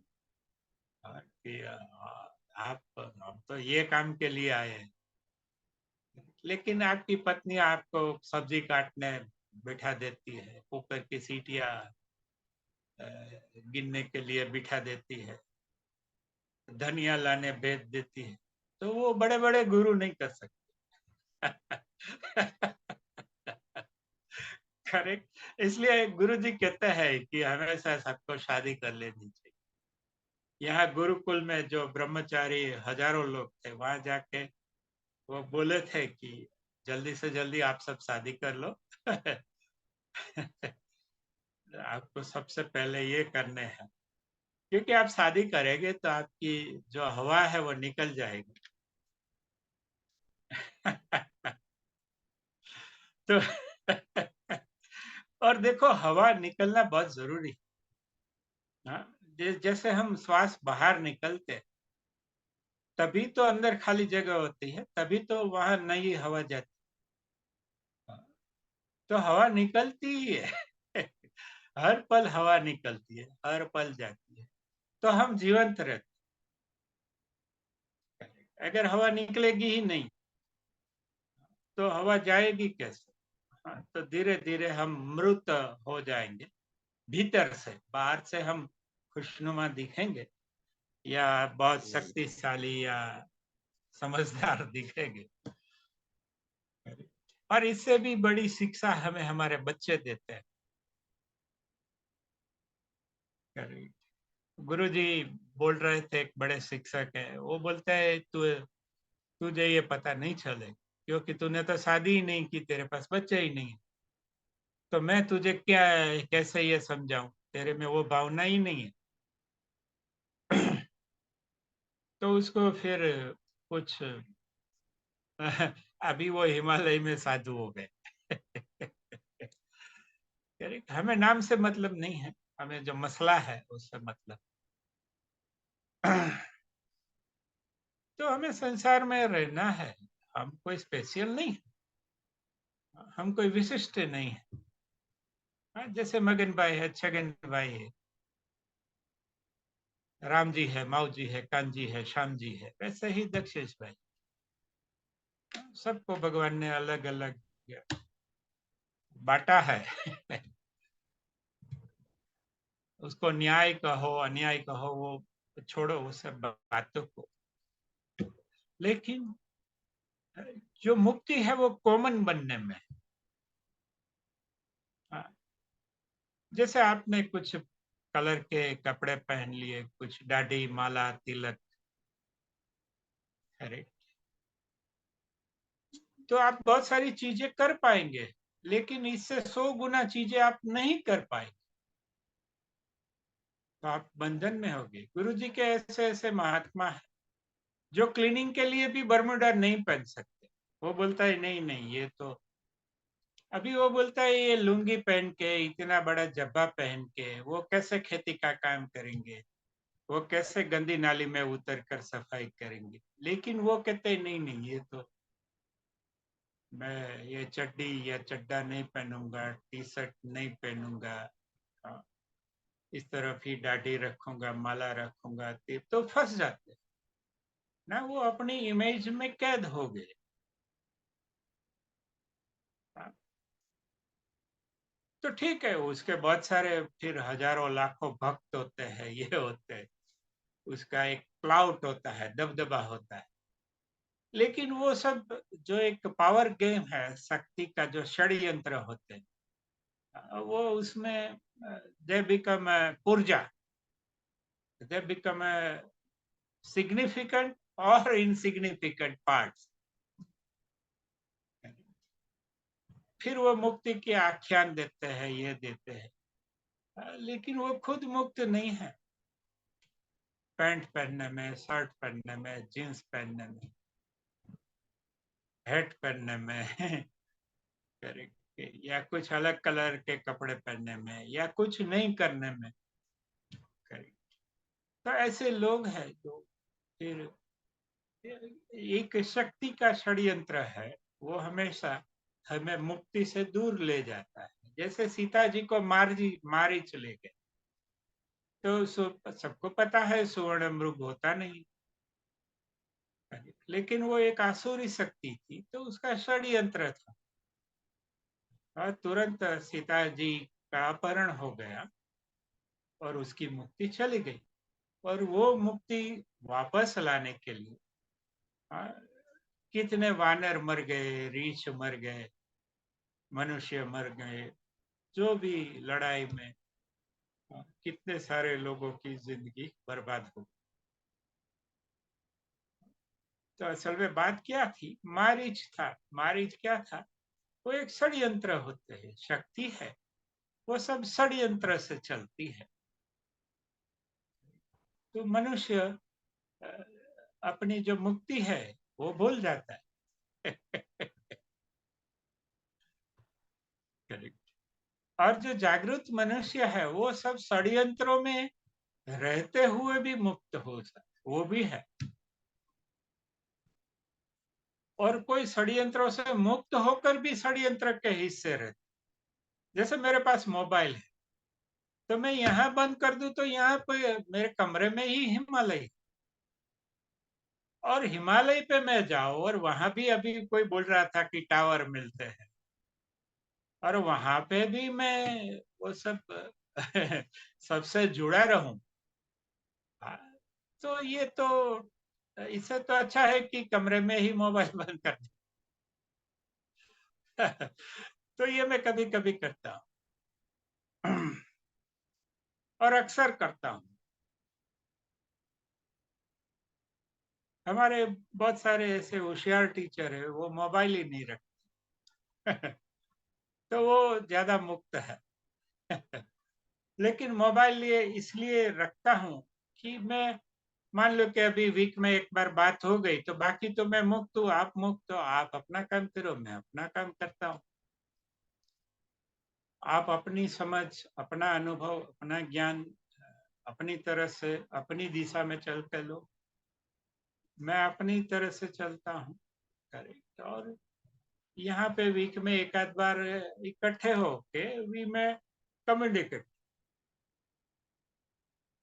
हम सब अपना जो वीक का अनुभव है या अब तक का जो भी है, वो एक दूसरे के साथ शेयर कर सकते। तो ये भी मुक्ति है, शेयरिंग है, वो मुक्ति है। देखो मैंने आपको कह दिया, तो अभी मेरा स्मृति तो वीक है, पहले बहुत पावरफुल था, लेकिन अभी वीक वीक मैंने भी बना दिया है बहुत सालों से। करेक्ट। और वो स्मृति निर्बल बनाना, यही धर्म भी है।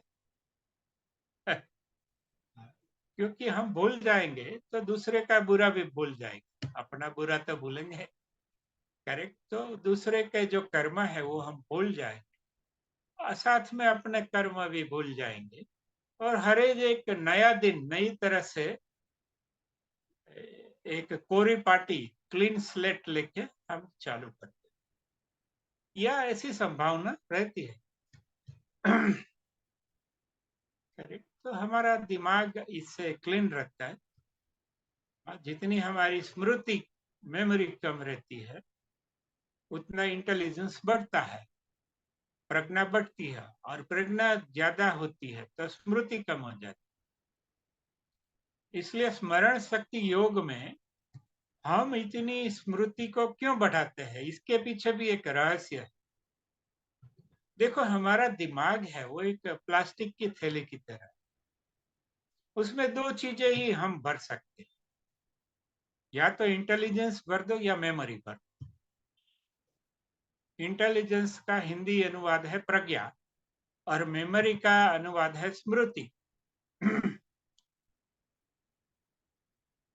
देखो आपने 80% स्मृति भर दी, तो उसके पास प्रज्ञा रही नहीं, 20% ही रही। आपने 95% उसको स्मृति में लगा दिया तो उसके पास प्रज्ञा 5% ही बची। करेक्ट। और आप जबरदस्ती कुछ ज्यादा भरने गए तो वो थैली फट जाएगी, फिर ना तो स्मृति रहेगी ना तो प्रज्ञा रहेगी। इसलिए हम क्या करते हैं, हाँ, पहले उसको उल्टे रास्ते भेज देते, स्मरण शक्ति योगा। हाँ, क्योंकि छोटे बच्चे को उसमें ही पावर मिलता है। जो लौकिक शक्तियां है, ये जो लौकिक विकास है वो स्मृति के आधार ही होता है। इसलिए हम उसको पहले स्मृति देते हैं, स्मृति देते हैं। एक वक्त ऐसा आएगा कि छोड़ो ये तो सब बकवास है, करें, तो तब वो अपनी थैली खाली कर देगा। तो ऑटोमेटिक जो जगह से स्मृति हटती है वो जगह पे ऑटोमेटिक प्रज्ञा आती है। इसलिए जिसकी मेमोरी अच्छी है, करेक्ट, वो इंटेलिजेंट नहीं है।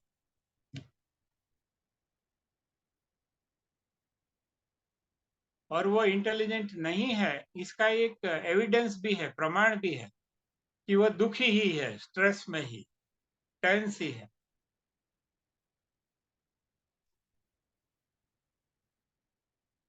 तो धीरे धीरे हमारी उम्र बढ़ती है तो हमारी स्मृति है वो कम करती है नेचर ना। बूढ़े लोग हैं थोड़ा भूल जाते, अरे इधर ही कहीं रखा था, क्योंकि उसकी प्रज्ञा है वो बढ़ती जाती है। जैसे ही कहीं पे हम शून्य अवकाश करते हैं, हवा खींच लेते हैं तो दूसरी हवा आ जाती है, वैसे ही हम स्मृति जहां से निकल जाती है वहां प्रज्ञा आ जाती है। और इंटेलिजेंस है वो क्या है, असल में वो इंटेलेक्ट नहीं है। हाँ, जो इंटेलेक्ट है वो पर्सनल चीज है, मेरा इंटेलेक्ट है वो मेरी पर्सनल चीज है। हाँ, लेकिन जो इंटेलिजेंस है वो यूनिवर्सल है, मेरा जो इंटेलिजेंस है वो पूरी दुनिया का है। हाँ, इट्स कॉमन।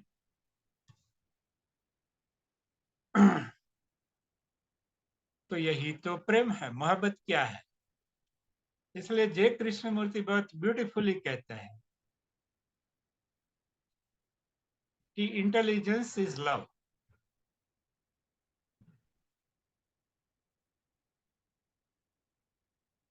लेकिन हम इंटेलेक्चुअल को इंटेलिजेंट समझ लेते हैं।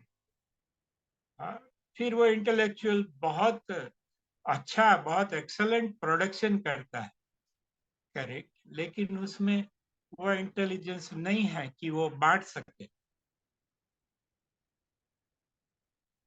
हाँ, वो ऑब्स्ट्रक्शन खड़ा करता है। मैं 50,000 फी लूंगा तब आपको दूंगा, मैं मेरे कदमों में आके आप नाक गिड़गिड़ाएंगे तब मैं ये इंटेलिजेंस शेयर करूँ।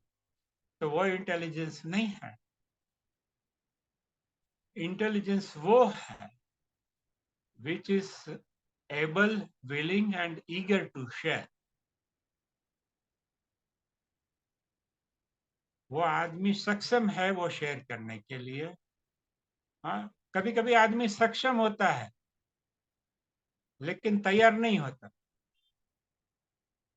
हाँ, जैसे कार है वो राइट में मुड़ सकती है लेकिन उसको राइट में मुड़ना नहीं। तो वो सक्षम है लेकिन राइट में मुड़ने को तैयार नहीं है। तो वो विलिंग नहीं है। एबल तो है लेकिन विलिंग नहीं। फिर एबल है, विलिंग भी है, लेकिन ईगर नहीं है, वो अपने आप से वो नहीं करेगा। वो बोलता है मुझे किसी ने पूछा नहीं तो मैंने किसी ने कहा नहीं। So intelligence is the ability, willingness and eagerness to share.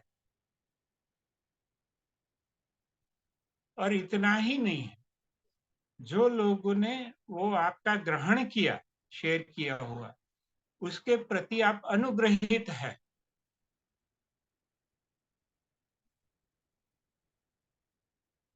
You think those fellow कि मेरे पास ये था, आपने ये इसके ऊपर तवज्जो दी, ध्यान दिया, थैंक यू वेरी मच।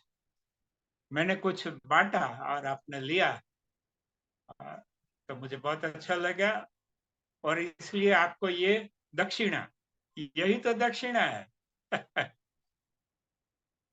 हाँ, मैंने दान दिया सपोज, तो वो किसी को मिला, तो वो तो ना भी कह सकता था कि नहीं नहीं मेरे पास है, लेकिन उसने लिया, तो मुझे आनंद हुआ कि चलो अभी एक के बदले दो के पास, तो फिर वो दक्षिणा देता है। हाँ, कि मेरे दिए हुए दान आपने लिया है, और इसके लिए दक्षिणा, दक्षिणा का मतलब यह है thank you for accepting my offerings. मैंने जो आपको दिया वो आप अस्वीकार भी कर सकते, लेकिन आपने वो लिया, फॉर दैट ये आप थोड़ा ज्यादा लो दक्षिणा।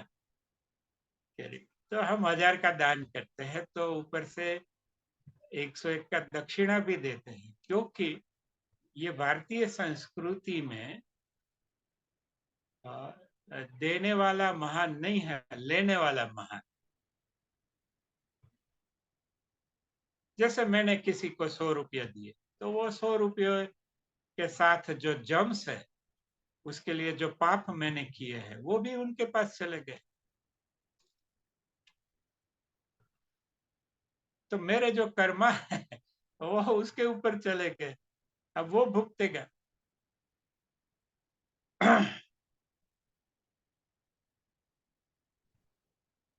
ये हम कहते हैं कि इसका शनि बलवान है, उसका क्या मतलब? वही है कि उसका अगर कोई ले जाएगा तो नरक में पड़ेगा, जिसका शनि बलवान है ना उसका। क्यों? क्योंकि वो इन्फेक्टेड है, वो वही व्यक्ति है, वो संभाल सकता है। अगर जैसे ही किसी ने इसका प्लस छीना, उसके साथ उसका माइनस भी चला गया, और उसका माइनस वो उसके लिए सही था, या वो एबल था उसको विष को पचाने के लिए, लेकिन जो लेके भागा है वो विष को पचा नहीं पाएगा, वो शक्ति को पचा नहीं पाएगा, और वो उसके दुरुपयोग से वो खुद अपना नरक का निर्माण कर ले।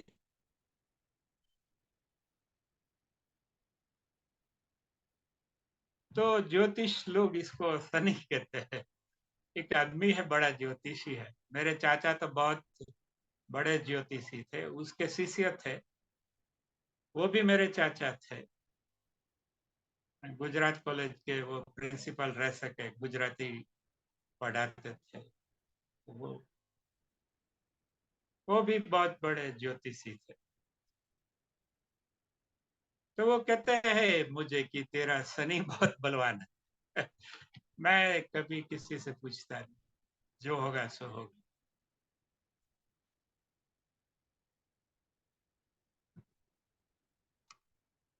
इसलिए ये सब झमेला है, आप समझो कि जो मुक्ति है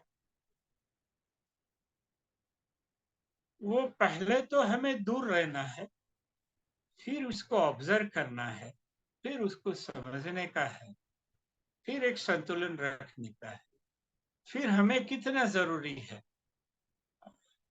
देखो वहां तो 1000 लड्डू पड़े हैं, लेकिन हमारी पाचन शक्ति क्या है, हमारी रुचि क्या है, हमारी हमें कितनी शक्ति चाहिए, उसके अनुसार हम लड्डू लेते।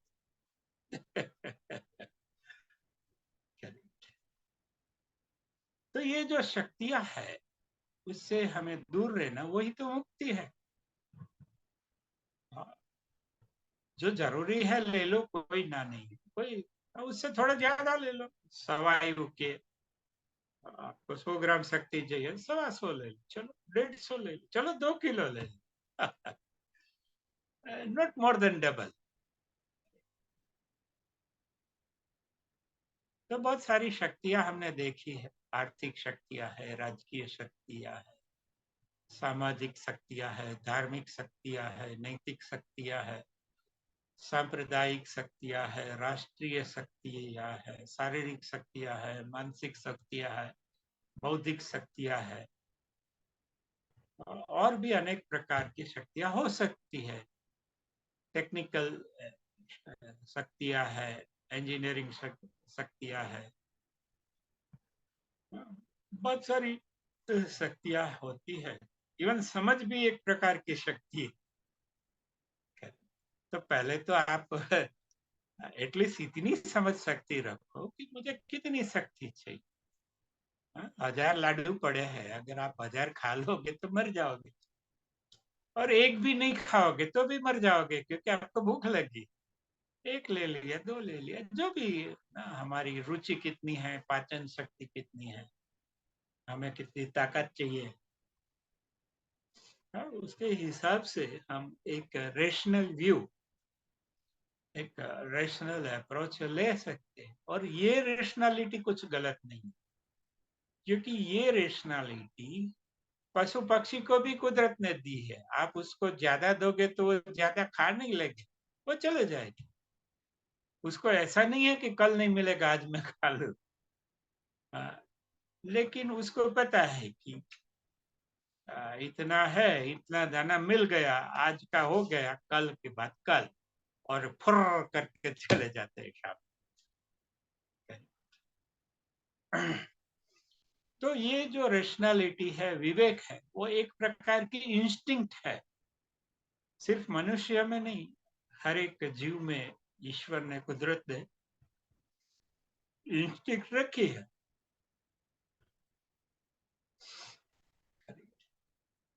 इसलिए यही तो प्रॉब्लम है। देखो, हम रेशनलाइज के बदले ऑप्टिमाइज करते हैं। इंजीनियरिंग में हमें ऑप्टिमाइज सिखाया जाता है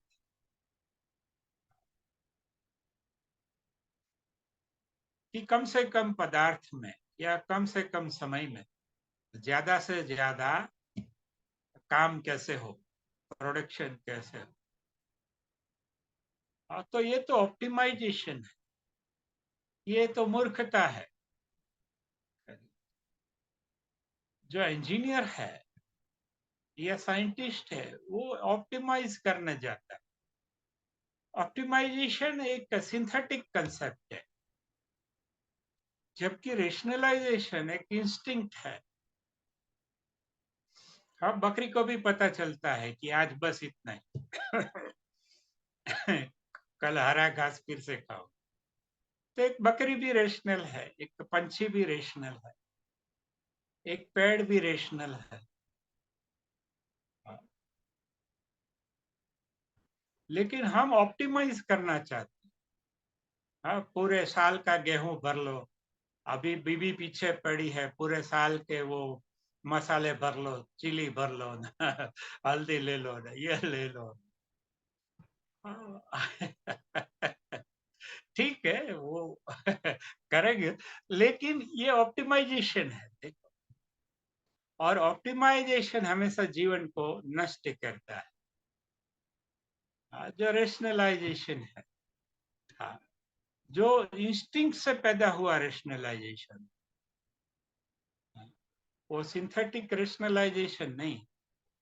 प्रकृति ने हम में जो विवेक रखा है, विवेक बुद्धि जिसको हम कहते हैं, वही रेशनलाइजेशन है। हाँ, बहुत बार कई लाभ होता है, लेकिन को लोग करते छोड़ो ना, तो वो रेशनलाइजेशन, क्या करेंगे इतने लाभ। इससे अच्छा है कि शाम को एंजॉय करो, करे।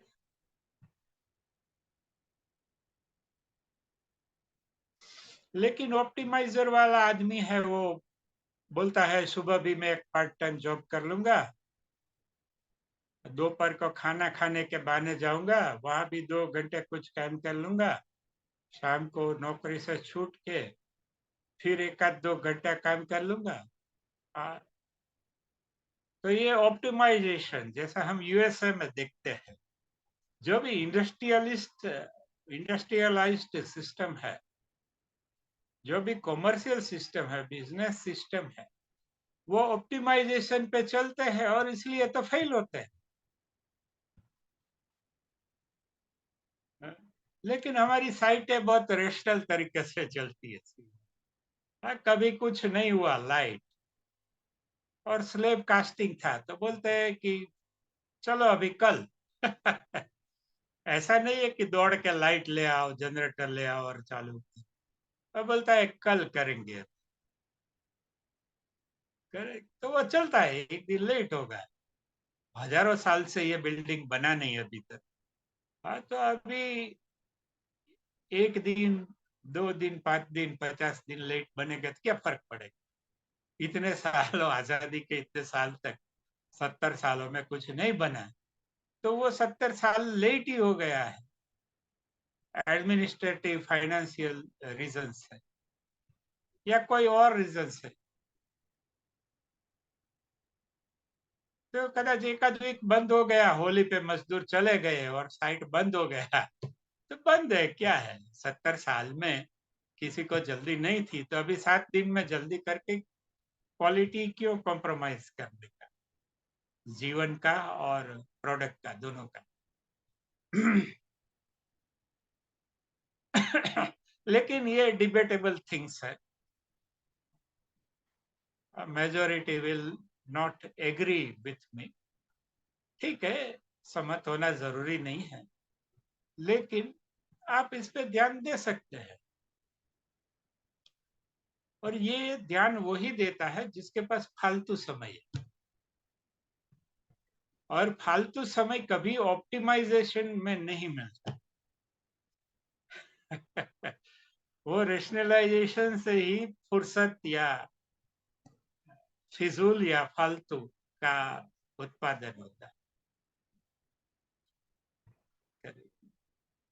तो जितना भी आपके जीवन में फिजूल है, फालतू है,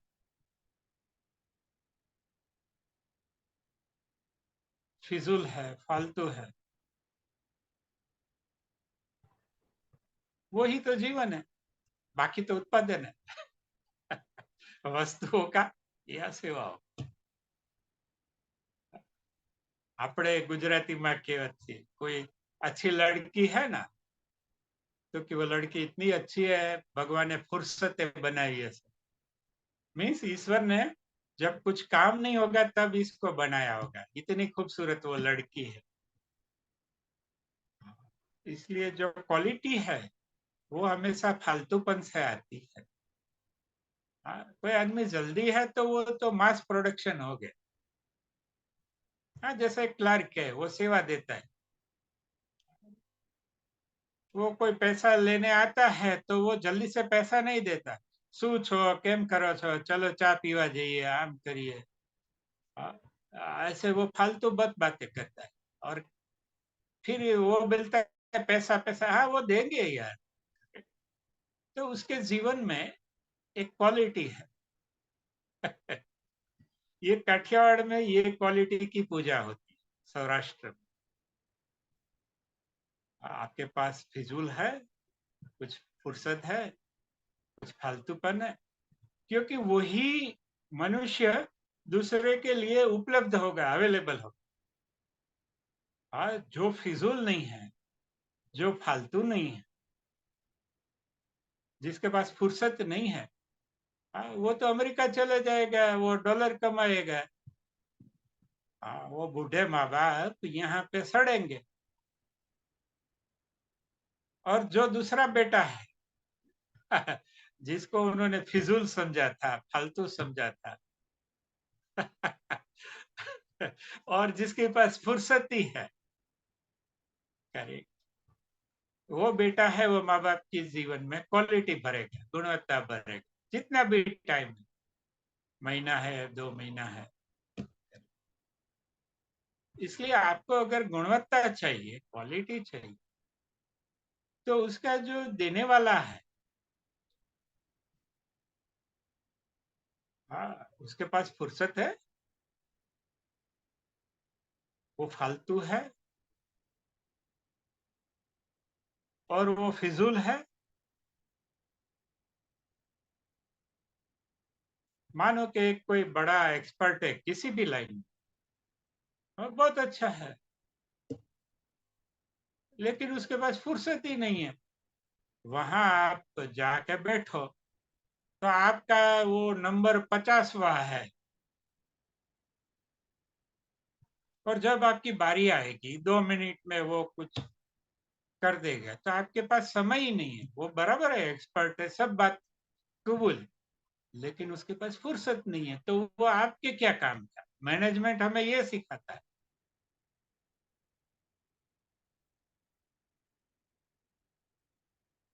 आपके साथ कौन देगा जीवन? जो फिजूल है वो ही देगा।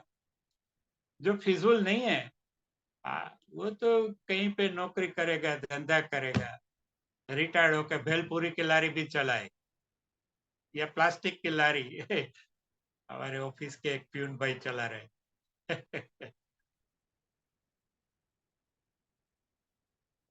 तो ये जबरदस्त क्वालिटी है। फुर्सत वो हमें मुक्त देती है, फालतूपन है तो मुक्त देता है। हाँ, मैं फालतू हूँ, मुझे कोई बुलाता नहीं।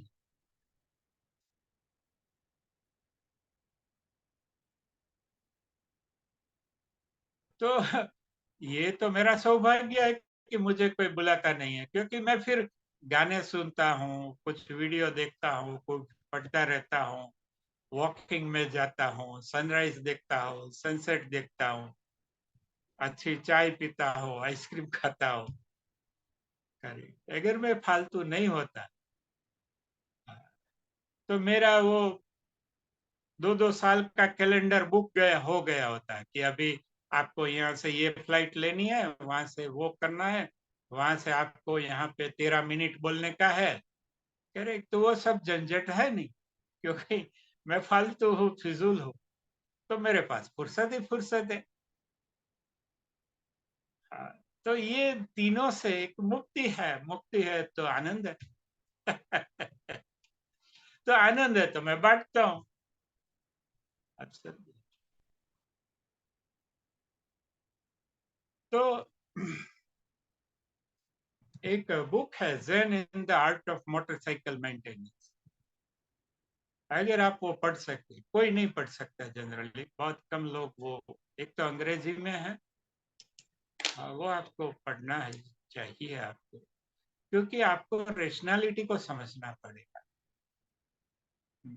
यहाँ ऑप्टिमाइजेशन बहुत ही अनहेल्दी है, विशियस है, पॉइजनस है। रेशनैलिटी है।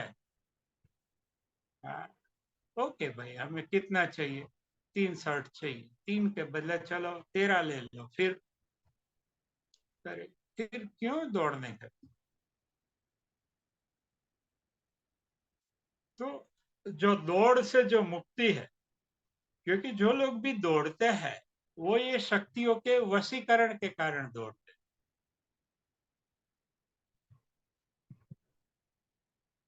हाँ, एक आदमी है, ये रियल लाइफ में हुआ। तो हम बस में जाते थे, तो एक बार सब पैसेंजर चढ़े और बस आगे गई, तो पीछे से किसी ने आवाज दी। तो एक आदमी, बड़ा मोटा सा कॉलेजियन टाइप का लड़का था, वो पीछे से बोल रहा था रोको रोको। तो बस 20-30 मीटर जितनी निकल गई थी, तो कंडक्टर का ध्यान गया तो रोका बस उसे। तो सभी पैसेंजर को थोड़ा हुआ कि ये, तो सभी पैसेंजर ने पीछे देखा कि कौन आ रहा है। तो वो लड़का, एक तो गोलू मोलू था, कॉलेजियन, और इतने बाल थे पूरे ऐसे ढके हुए, और सिगरेट पीता था। तो दो डगला दौड़ता था, मोटा था, तो फिर से वो सिगरेट पीता था, फिर 2 डगला दौड़ता था। तो सब लोग देखते रह गए। फिर वो बस में आया और बैठा, और फिर से बाल ऐसे के दो पॉलिटेक्निक ऐसा करके फिर से सिगरेट पकड़े लगा। तो सब पैसेंजर इतने हंस पड़े कि हमारा समय बर्बाद हो रहा है, ये बस मिस कर गया, इसके लिए हम प्रतीक्षा करते हैं। ये दौड़ता भी है लेकिन साला अपने हिसाब से दौड़ता है। बीच बीच में वो जिंदगी का सिगार का वजह भी लेता है। तो ये जीवन में देखो, we we are suppose to be doing some kind of karma. कर्म तो होते ही रहते हैं, इवन सोचना वो भी कर्म है, तो वो तो अपने आप होते रहते। लेकिन हम इसमें के बीच में हमारा जीवन छिपा हुआ है, उसके साथ भी हमें संपर्क में रहना है। 50% हमारे कर्म और 50% हमारे अकर्म। પછી ગુજરાતીમાં એવું છે કે અકર્મીનો પડ્યો કાણો। अकर्म हम करेंगे तो गिर जाएगा सब। हाँ, हमारी थाली में कुछ बचेगा नहीं। ठीक है, वो ईश्वर या जो भी व्यवस्था है प्रकृति वो हमें दे देगी। हाँ, लेकिन इसलिए हमारी पूजा फोटो में लिखा है अकर्मेव मोक्षः। मोक्ष ऐसा नहीं है कि जिंदगी के बाद। जब हम रियल जिंदगी के साथ होते हैं और दुनिया से अलग होते हैं for a brief period of time, तो वो मोक्ष है। हम कहीं बैठे हैं, कोई बोलता है क्या करते, कुछ नहीं, बैठे। नहीं नहीं, कुछ तो करते होंगे। नहीं, कुछ नहीं तो क्या करना है, इधर आइसक्रीम खाना है, चना चोर गरम, नहीं नहीं कुछ नहीं, बैठे। तो ये मोक्ष है, कुछ नहीं, बैठे, बस बैठे। कब घर जाओगे, जाएंगे। तो एक उद्देश्य नहीं रखना, निरुद्देश्य। एक बहुत गुजराती कविता है, निरुद्देश्य भ्रमण। मीन्स कोई हेतु विहीन आप रखड़ो, रखड़पट्टी कहते हैं गुजराती में, घूमो, घुमक्कड़, कोई हेतु नहीं। मैं मेरे डॉग के साथ घूमने निकलता, तो वाइफ पूछती है कहाँ जा रहे हो, मुझे तो मैं कहा राजकोट दर्शन। क्योंकि मैं राजकोट से बाहर नहीं जाने वाला। तो वो डॉग आगे बैठा है, वो भी खुश रहता है, मैं भी खुश रहता हूँ। बीच में एक आध अच्छी लारी आती है तो चाय पी लेते। हाँ, फिर ऐसा लगे कि यहाँ से दाएं मुड़ना है तो दाएं मुड़ जाता हूँ, बाएं मुड़ना है तो बाएं मुड़ जाता हूँ। ऐसे घूमता हूँ 45 मिनट, 60 मिनट, करेक्ट, और वापिस आ जाता हूँ। फिर गूगल पे मैं देखता हूँ लोकेशन हिस्ट्री, मैंने कहा ये कैसे मैं घूमता हूँ, पता नहीं। फिर मैं कि चलो जो घुमा घुमा, हिस्ट्री क्यों देखने का।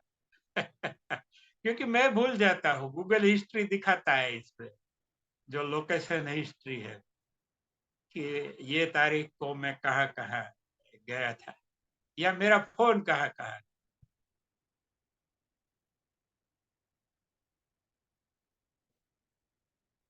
तो आज हमने मुक्ति के बारे में देखा कि हमें ऑप्टिमाइज नहीं करना है, रेशनलाइज करना है। हमें जो फुर्सत का जो समय है वो बढ़ाना है। हमारे हेतु है वो थोड़ी देर के लिए साइड में हंस के रख देने के, फिर पकड़ लेंगे हेतु।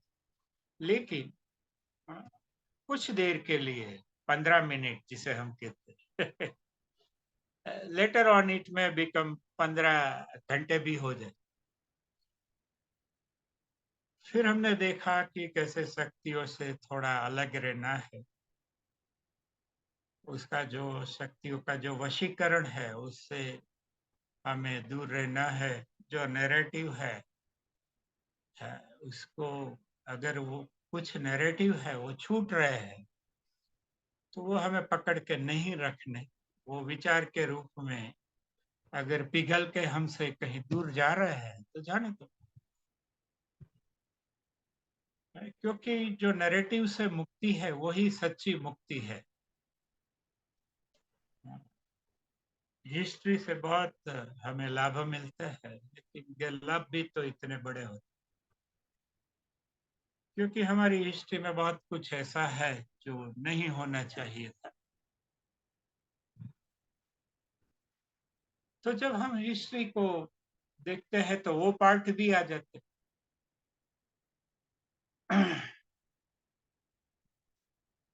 तो ऐसा नहीं कि दुनिया की हिस्ट्री, हमारी जीवन की जो हिस्ट्री है 20 साल, 40 साल, 60 साल की, उसका जो भी इतिहास है जीवन का, हाँ, वो भी हम देखते हैं। वो भी काफी गार्बेज है।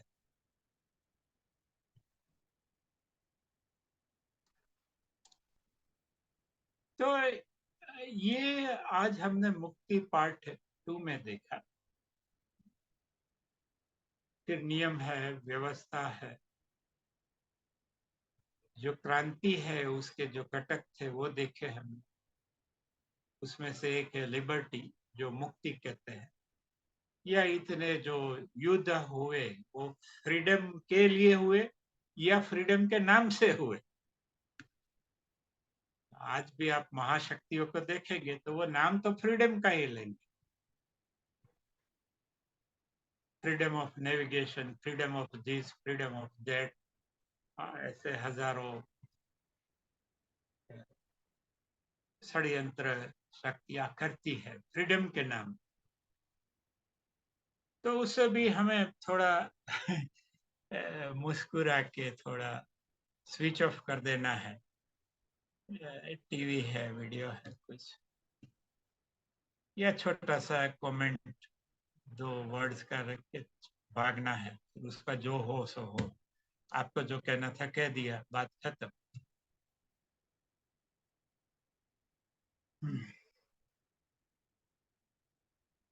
तो जो शक्तियों के जो हमारे प्रभाव है, शक्तियों का लालच है, हमें शक्तियां बहुत अच्छी लगती है।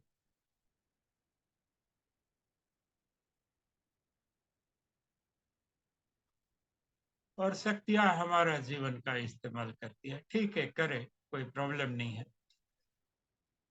लेकिन 50% ऑफ टाइम हम शक्ति से दूर रह सके तो भी बहुत है। जैसे शाम को है, शाम के बाद दूसरे दिन 10 बजे तक या सूर्योदय के बाद ही चिड़िया वो शक्ति चाहिए। बाकी तो अभी घोंसले में पक्षी भी सोए हो गए, उसको क्या शक्ति की जरूरत। असल में वो शक्ति के लपेट में हो गए तो नींद भी नहीं आएगी और हजार प्रॉब्लम हो गए स्वास्थ्य। तो जितने भी स्वास्थ्य के प्रॉब्लम है, मानसिक प्रॉब्लम है या बौद्धिक हमारी मिसअंडरस्टैंडिंग्स है, उसके पीछे शक्तियों के साथ हम घुल मिल गए, अपने आप को एक रूप मानते हैं। शक्तियां अलग है, हम अलग। फिर हमने इसमें विवेक बुद्धि के बारे में भी देखा, रेशनलाइजेशन के बारे में भी देखा, ऑप्टिमाइजेशन से दूर रहने का, नैरेटिव से दूर रहने का वो भी देखा, हमारे भूतकाल से दूर रहने का, डेटा से दूर रहने का, ये सब उपाय है।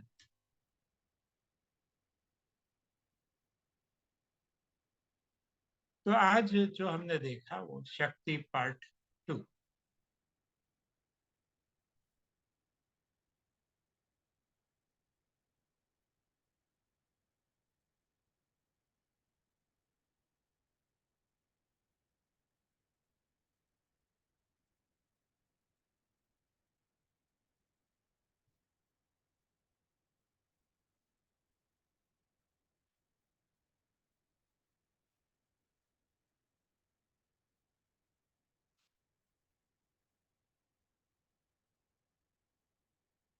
जय गुरुदेव, प्रार्थना करेंगे। ओम। ओम। ओम।